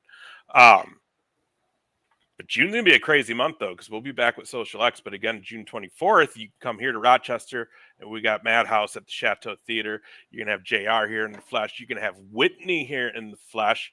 Hell, baby Justin will come up from Mason City. I got to get to a Madhouse show. I've heard nothing but awesome stuff. So incredible. Oh, that's so much fun. I can't wait. I was talking to Luke last night about the card and everything, and it's going to be amazing. Shit, someone on the show last week might even be in a match. It's going to be the best. Which, by the way, we had a guest after you left, Whitney. I was going to say, am I going to be in a match? Rude. I was like, what? I don't want to say any names, though. If you watched last week, you know, and shout out to him for coming on date night. I know, I had to babysit. Who fucking leaves children with you? That's the bigger question. Literally, children love me. I don't get it. I'm a cranky old bitch, and they're like, yes. And I'm like, whatever. Well, it's because they're like, I want to play with the shiny things. And you're like, me too. Yeah, I am the shiny thing. Get away from me. Like, I haven't even shown them my wrestling belts. Woo. That'll entertain everybody. How many belts do you have? Oh, 6. Wait. We've talked about this. Wasn't it 4 the last time, though? I have the HBK Championship, the Eagle Wing Championship. I have the IC, the Bob Backlund IC Championship, the Divas, the Women's. What else do I have? I have like 5 or 6. You have the Dude Love one. That's hilarious. Whitney gives off cool stepmom vibes. How about that? Yeah, I'm not. I couldn't imagine a pregnant Whitney. No, it's no, but I could easily picture Whitney like having some like teenager that isn't hers, like with some guy, and she'd be like, "Fuck you, Whitney, you're not my real mom." It's like, yeah, well, I'm the only one here, so go to your fucking room. I could see that shit for sure. My problem is I'd be like, thank God, and then all hell would break loose from there. Like, we can tell. Take your Walmart clothes elsewhere with my Gucci having ass bitch. Yeah. So, anyways, there was a child in her custody last week. That's my girl. That's my baby. No, she was very cute. She yeeted. She did. She loves wrestling. I've got her. We watch wrestling together. She loves Jey Uso. I gotta sell her on the Collins. The one time I was left alone with a child, my nephew years back was, my mom and stepdad were going to Mexico for a week, and they left me with this little 7-year-old. And I brought him to a vault show in Algona, and I didn't tell him that's what he was crazy about wrestling. And I didn't tell him we just got in the car, and like he'd never been on that long of a road trip. And by the time we got like halfway to Algona, he started to feel a little kidnappy to him, I think. I was his uncle, and he's like, "Where are you taking me, man?"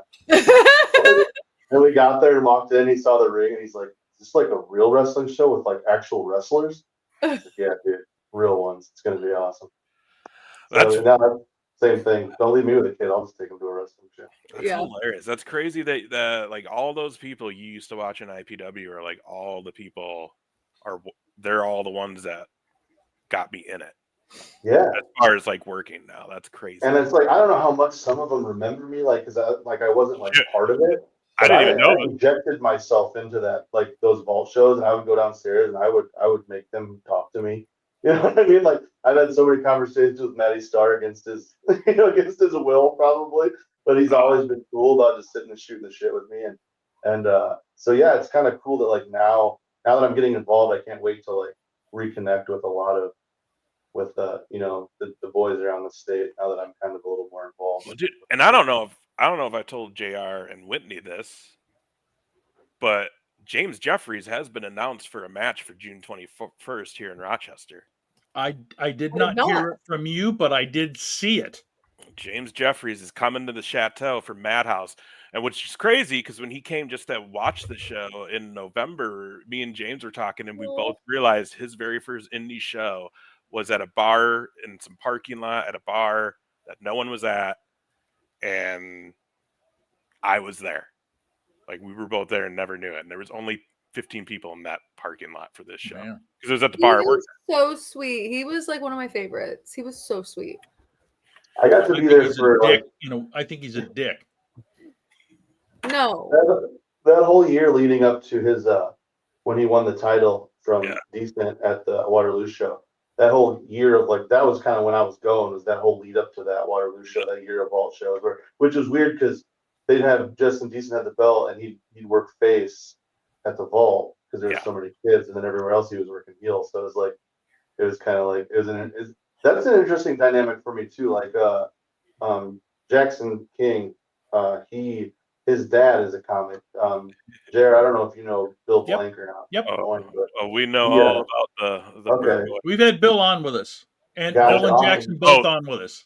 Bill Senior was the first OG that like took us under his wing. Like he was the first comic that we brought in to like headline a show we were producing in Mason City, and he sat me down under the learning tree and really taught me a lot. You know, like what I should do, what I shouldn't do, like things that maybe didn't make sense in the moment, but now that I've been doing it 8 years, it's all very good advice. And then to fast forward and seeing his son get into wrestling, and I've gotten to know him a little bit. It's been really cool. But I've only seen Jackson work heel, and he was the opening match of that first Social X show, and he worked face, and he got this gigantic pop. He was working with the Flatliner, and the crowd was just ready for a face, and he came out and got this huge pop, and it was so cool. Like as like to break kayfabe because I know him, to get to see him experience that, because not that it seems like a blast to be a heel and just to come out and be mean to kids. That just seems like being mean to kids and getting away with it seems like a really fun time and Yeah, something Whitney's I hope to explore someday. But it was cool to get to see him really get a big pop from the fans too. That was neat. It's just funny that you say that. So like that show was perfect timing and perfect location, right? Because a week or two before that, he had his face turn at APW in Waterloo. Okay, I wasn't aware of that. Yeah, so him, me, a couple other people in the crowd, and actually Prentice was in the crowd that night.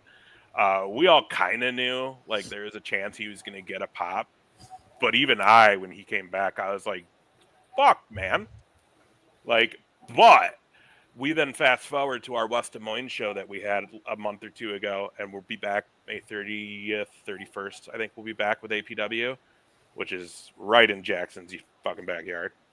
And I mean, that place was fucking electric for that kid. Good. I mean, it was fucking insane, dude. And his dad was there. All the boys were there. And we're going to be back there. He's got another big matchup at the end of May. It's going to be a fun show. Yeah, I'm rooting for him big time. Yeah, we love Jackson here. He's been on the show a few times. I don't go to any shows in Rochester because I'm usually not around. Unless it's a Madhouse show. But I was actually around a couple weeks ago for one, and the only reason I went was because he was on it. And I literally just kicked it with him the whole night. So he's a good kid. He is a great kid. So let me ask you this. What's your favorite like WrestleMania moment? Yeah.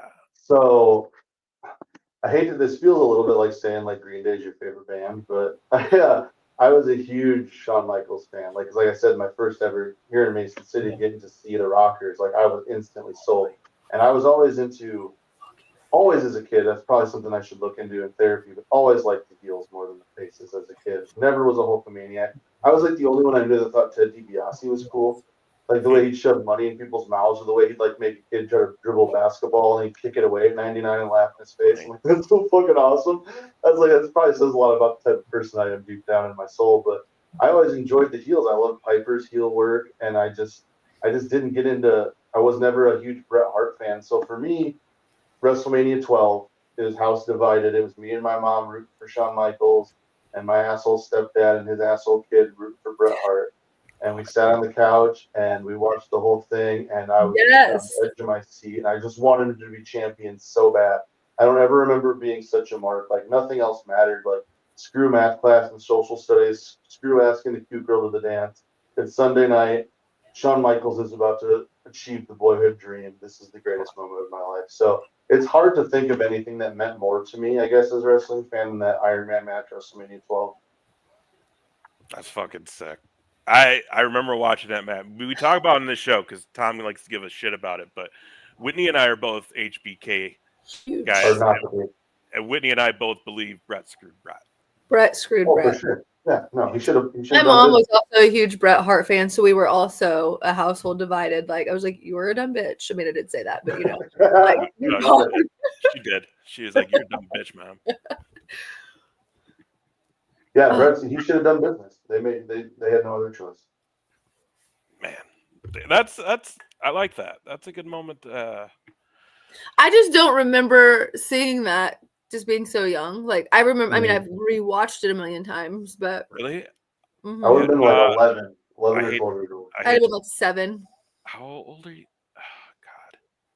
Because here I am, like, I remember the whole man. I remember the lead in, the promo to lead into it, where he's like at the pool and they're looking off, and I remember that fucking Mike I've rewatched down on it the zip line. I've But like I remember watching it. Yep. I remember watching that fucking Roddy Piper and Goldust backlot brawl that they used the O.J. Simpson chant. I vividly remember Goldust, not a specific like moment, but I remember the whole thing. Well, I remember when China came about and would shake the shit out of Terry all over the place. Yeah. Ace, was that the same match that the finish was him getting stripped down to like lingerie? Yeah. Where Piper like took his gold suit off and he had on like a black bra and underwear and like. Yeah, he had like a little teddy on. Piper like grabs him by the balls and then I think kisses him too. And I think so. Yeah. I always thought like when they did the first half where like they were in the parking lot and he turned the hose on him. I think at 11 or 12 years old, I didn't really get that spot. I was kind of like, why is he getting him wet? Why is that necessary? And then I realized later, like as I realized as an adult how strong fire hoses are, and I was like, okay, that makes a little more sense. But at the time, I was like, just beat him up. We don't need to go swimming. I don't understand this part. Dude, Piper legit broke his hand in that shit too. Yeah. And got hit by the car legit in that too. Mm-hmm. Like he did. Yeah, that was a good show. What do you? Let me ask you. I know this is your show, but I'm curious to know, and really all of your answers. Really, in your opinion, what's the worst Mania of all time? I mean, I think. I'll go for. I think 2 sucked.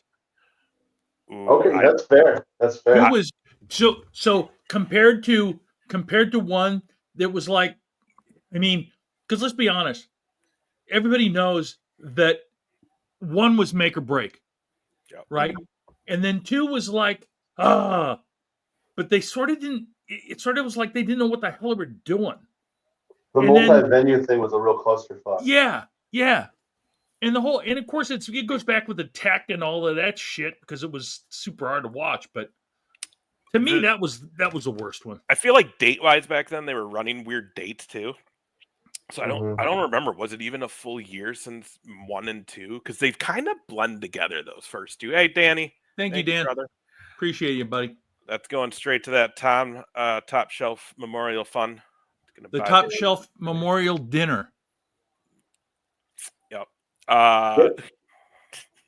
That's interesting that because like when I asked that, like that's a very valid answer too. And I think we all as wrestling fans, like we go by just what we know. Like Whitney, you're about to say like, you know, like your window of WrestleMania is you're obviously gonna pick the worst one out of what you've seen. Fucking AJR. Fucking AJR.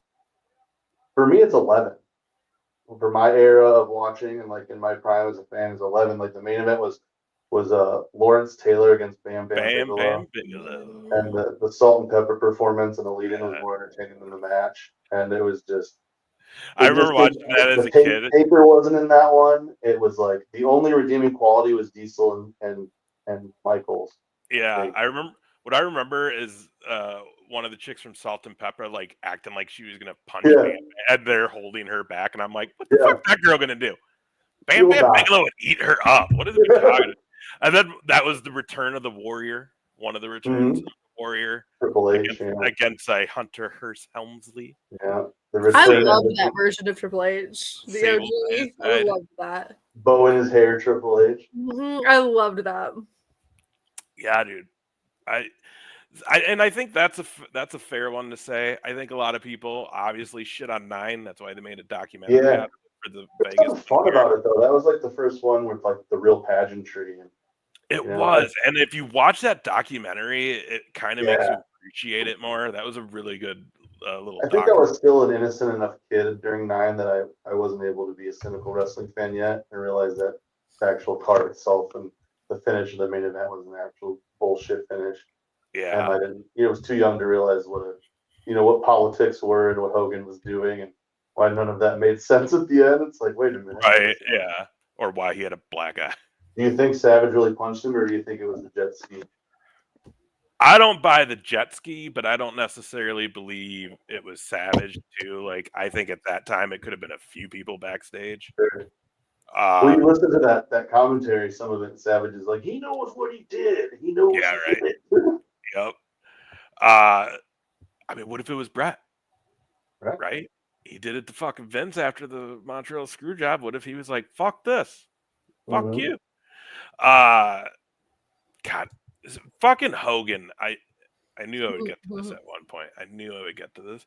Did you see that him and Bischoff put out like some sort of fucking teaser video the other day? Yeah. There's going to be a podcast with a third man. Is that what they're pushing? Is they're going to have a podcast?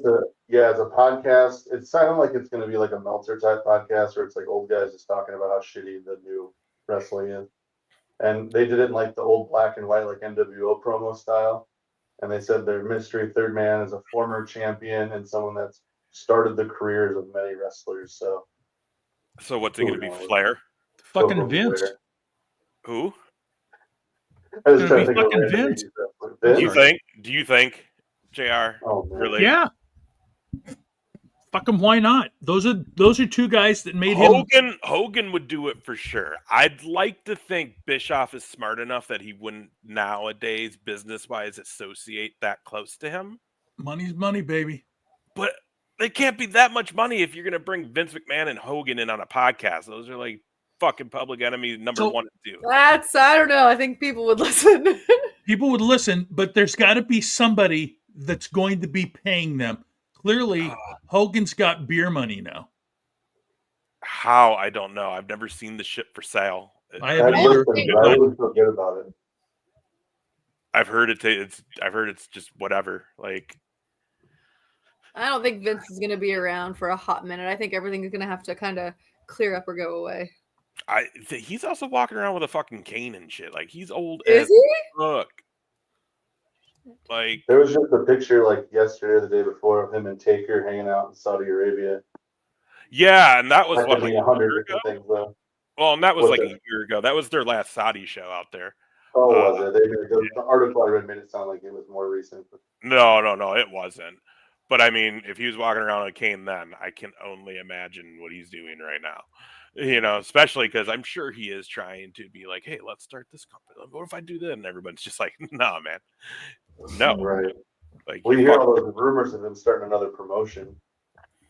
which is just no way. There's just He would have never sold out of this one if I wouldn't have anyway. But there's just maybe the podcast though. Yes, maybe Vince. I don't know. I would love to see him come back. Who wants to fucking listen to Hogan though? Oh my God, why are we putting it? Again, this is another situation where I thought Bischoff would be smarter. Like, hey, you're friends. I get that, but like, that's why there's got to be money behind it somewhere. And there does on that point. But I'll be honest with you, it was probably Vince's fucking idea. But then who's going to be the third that's going to like willingly associate with all the shit that's about to go down? No, but that's it. It's Vince's idea. And so he comes up with this idea. Hey, you two guys talk about it. You know what? It's going to be the Vince no one saw coming. It is.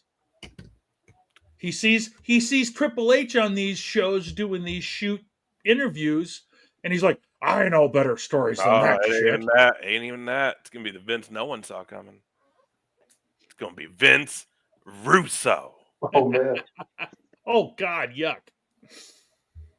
That would actually make sense. It would. I saw an AI picture the other day of it was Goldberg, Bret Hart, Vince Russo, and Cornette all sitting at a table drinking a beer, like smiling, giving a thumbs up. And it's like you never know, and it's like, no, that's never gonna happen ever. Man. Fuck. So Whitney, do you have? Can you generate a question or two? No, he knows way too much shit. Nothing is off. No. About anything. Because you know what? Get ready for the rapid fire speed round.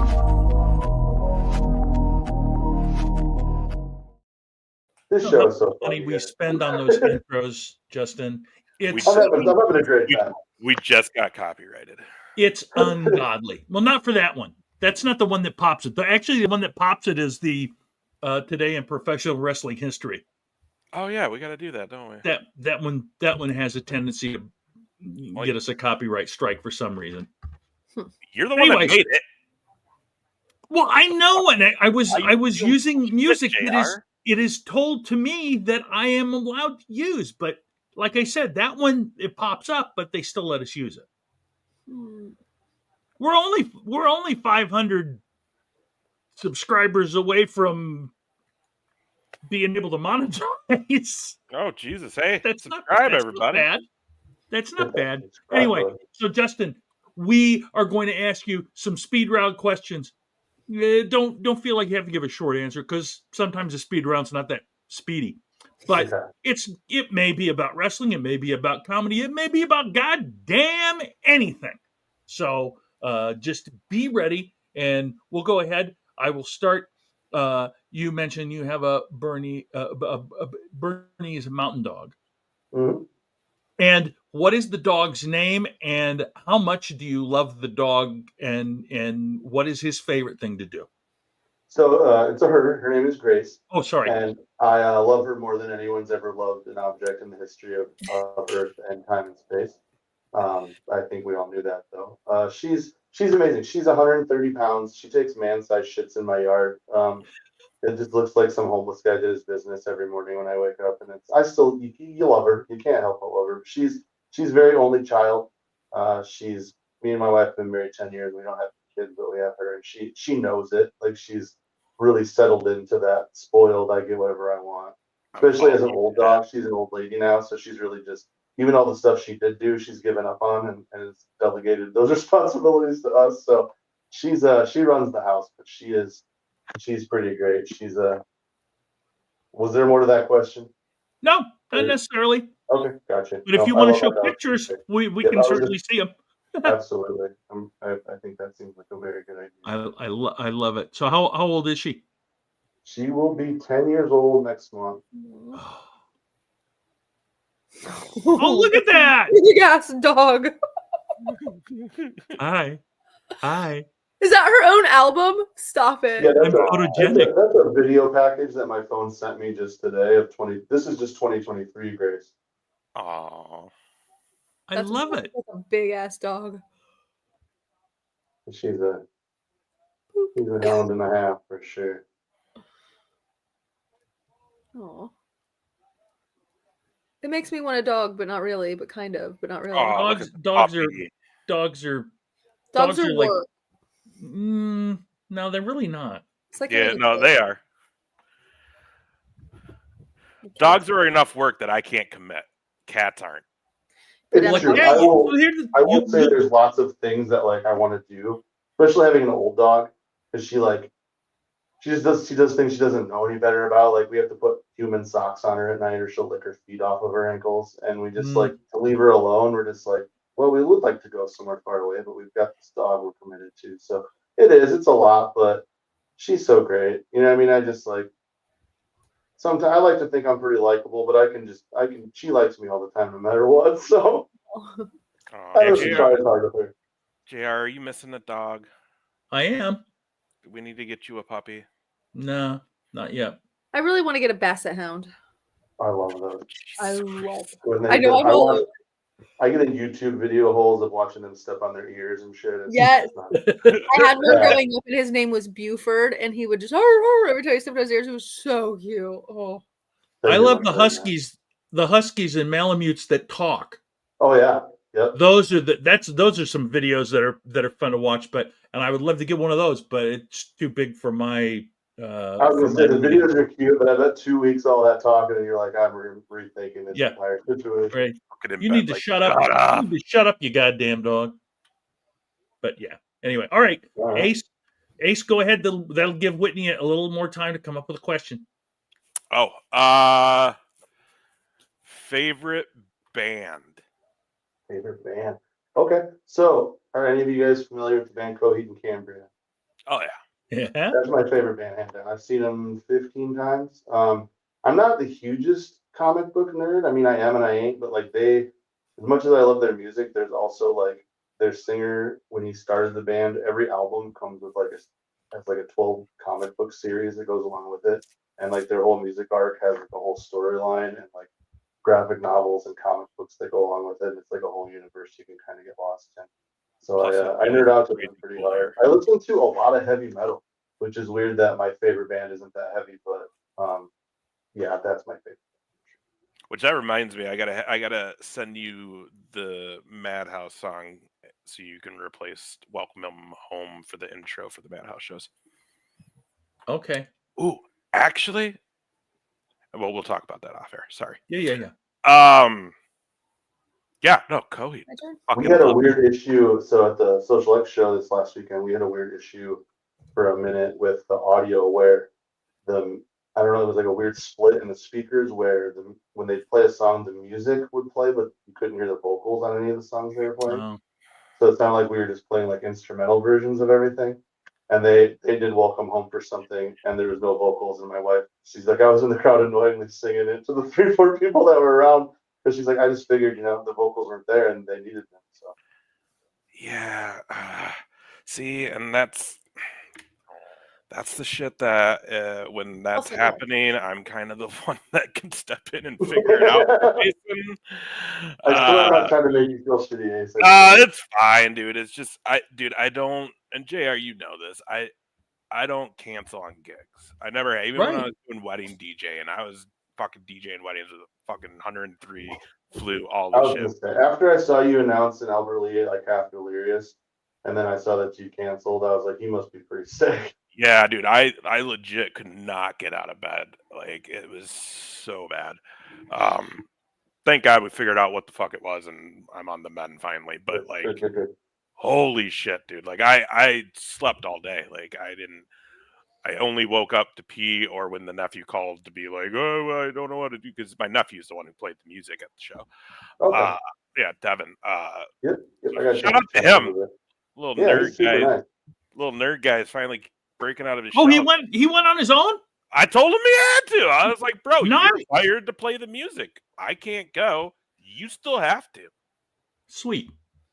Excellent. Right. Whitney, your question. I am asking a wrestling question. Have you been to any big live televised shows? And if so, what was your favorite?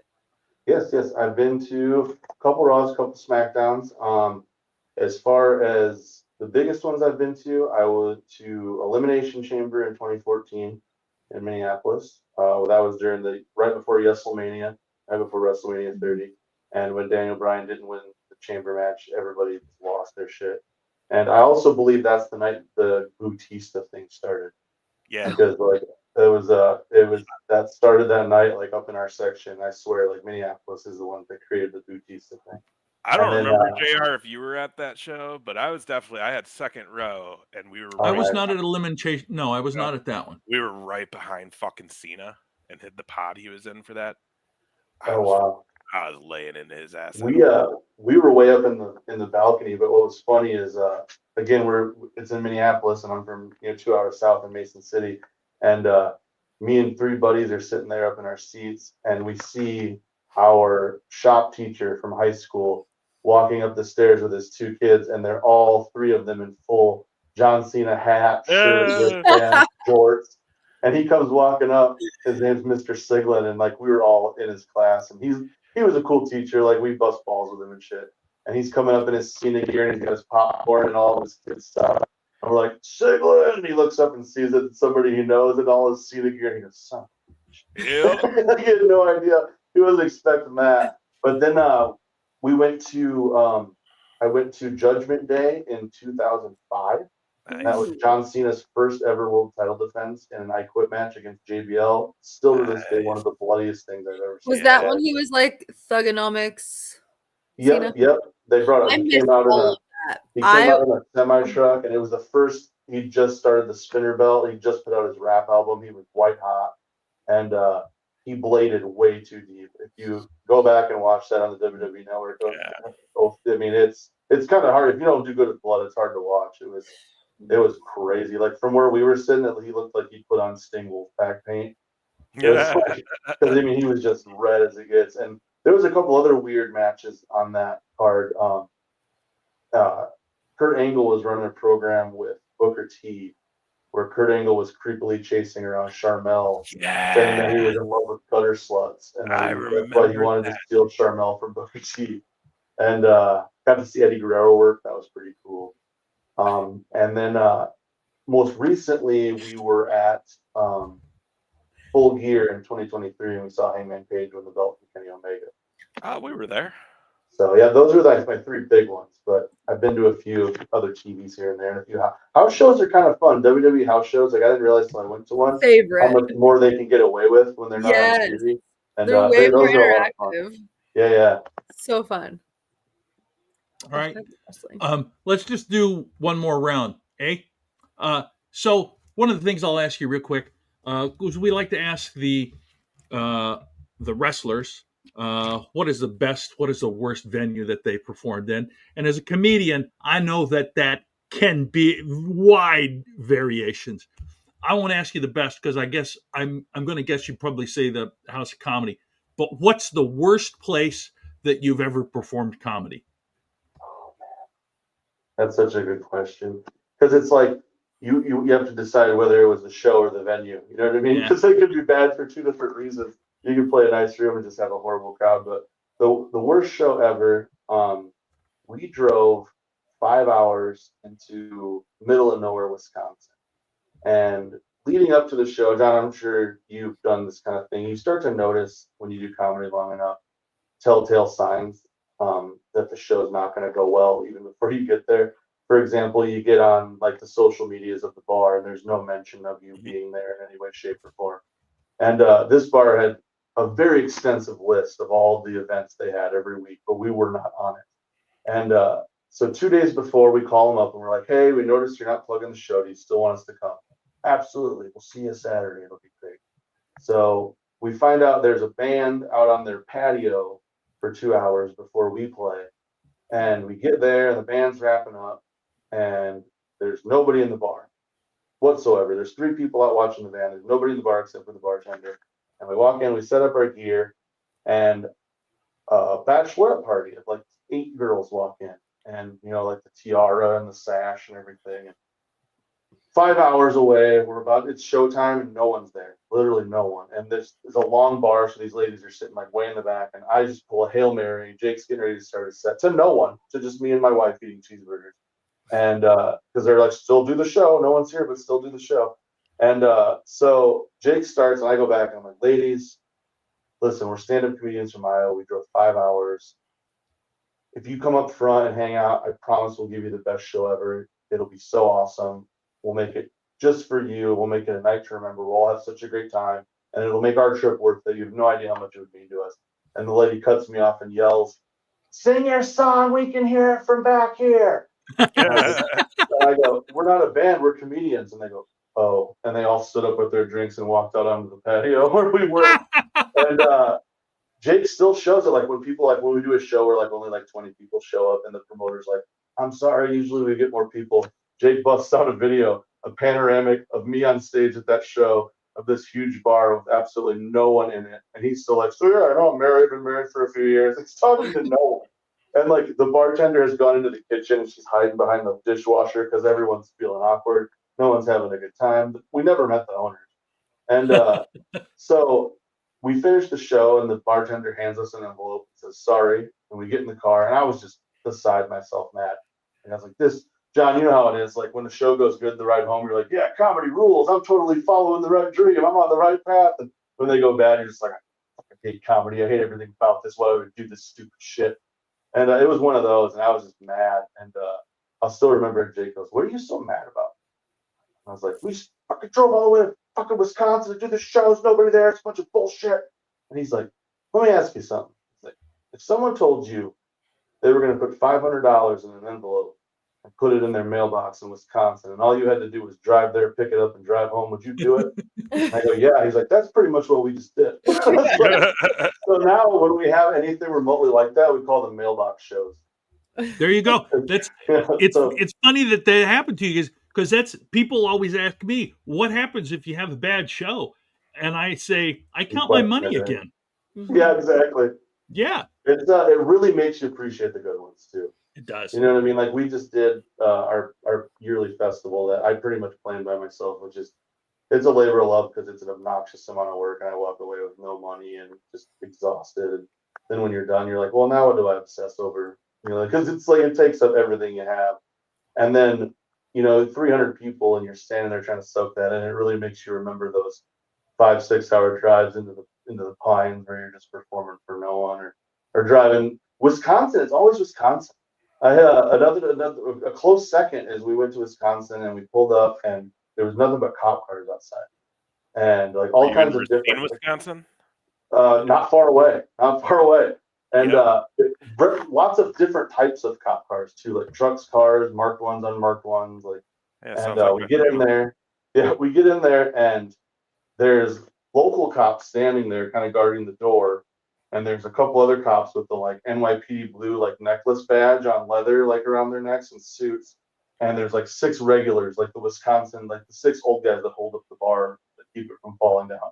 And they're getting mad because they had to stop serving while the warrant was being executed.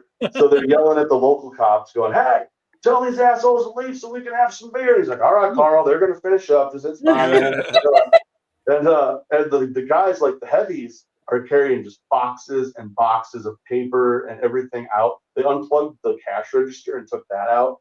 And I'm just like, well, this sucks. Obviously, we're screwed. And this weird little lady comes wandering over and she goes, "Hey, we knew this was coming. This is a raid. It's the ATF. It's totally fine. All the boys are probably just driving around in circles. And as soon as the cops leave, they'll come. We'll still do a show. Get yourself a burger or something. It's got to be fine." And we're like, wow. So we sit down, order some food, and while the raid's being done, and we notice there are 3 like gambling machines have yellow "do not touch" tape over them. I'm like, okay, somebody didn't pay their taxes. This is what's going on here. And sure enough, they finished their raid. They left with everything, and then about 80 people showed up. We had an awesome show, sold all of our merch, and then the lady from before comes over and she's like, "Hey, we got tipped off. We knew the ATF was coming. I hid your money under my desk. They didn't find it." And she handed me an envelope and she's like, "You want to come back in March?" I was like, "You're going to be here? I don't know. This doesn't seem to go well for you." And they weren't there in March. We booked it, but it never happened because they closed down. But so I don't know what was worse, nobody or the ATF. I don't know for sure. It's a tough call. ATF's a better story, baby. It is a better story. It is true. It's more entertaining for sure. That's crazy. Justin, tell everybody where they can find you. Yeah, so I'm on all the social medias. Facebook I use a lot because I'm 40. I'm trying to be better about Instagram. I just put out a full-length special on YouTube called "I'm Home Alone a Lot." That's free to watch. I hired a really awesome film company to come in. I'm super proud of it. It's shot really pro, and that's free to watch.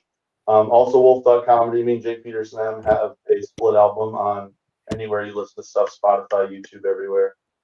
That's also available. That helps us a ton. And just really with and JB Grizzley, as if you're for the wrestling fans watching, I have a feeling that in the coming months he's going to come to life a lot more and become something really fun in indie wrestling. At least that's my plan. So I'm telling jokes. I'm being in wrestling. I'm going to be in a Ghostbusters fan fiction movie coming out pretty soon. Oh, Spent 3 months filming that. So I'm just trying to do everything I can. I just got asked to be a sad clown who's not very smart in another movie. And I'm like, that doesn't seem like a far stretch at all. So I'm just trying to build up the resume and just do as much fun shit as I can. But at heart, I'm a stand-up comedian and a wrestling fan. So those are definitely the 2 places to check me out the most. Is Justin Paulsen on any of the socials, and JB Grizzley and Social X Wrestling. Coming to the Youth Energy Cup next month in Mason City. It's going to be everyone should go to that show. We got you got any comedy shows coming up?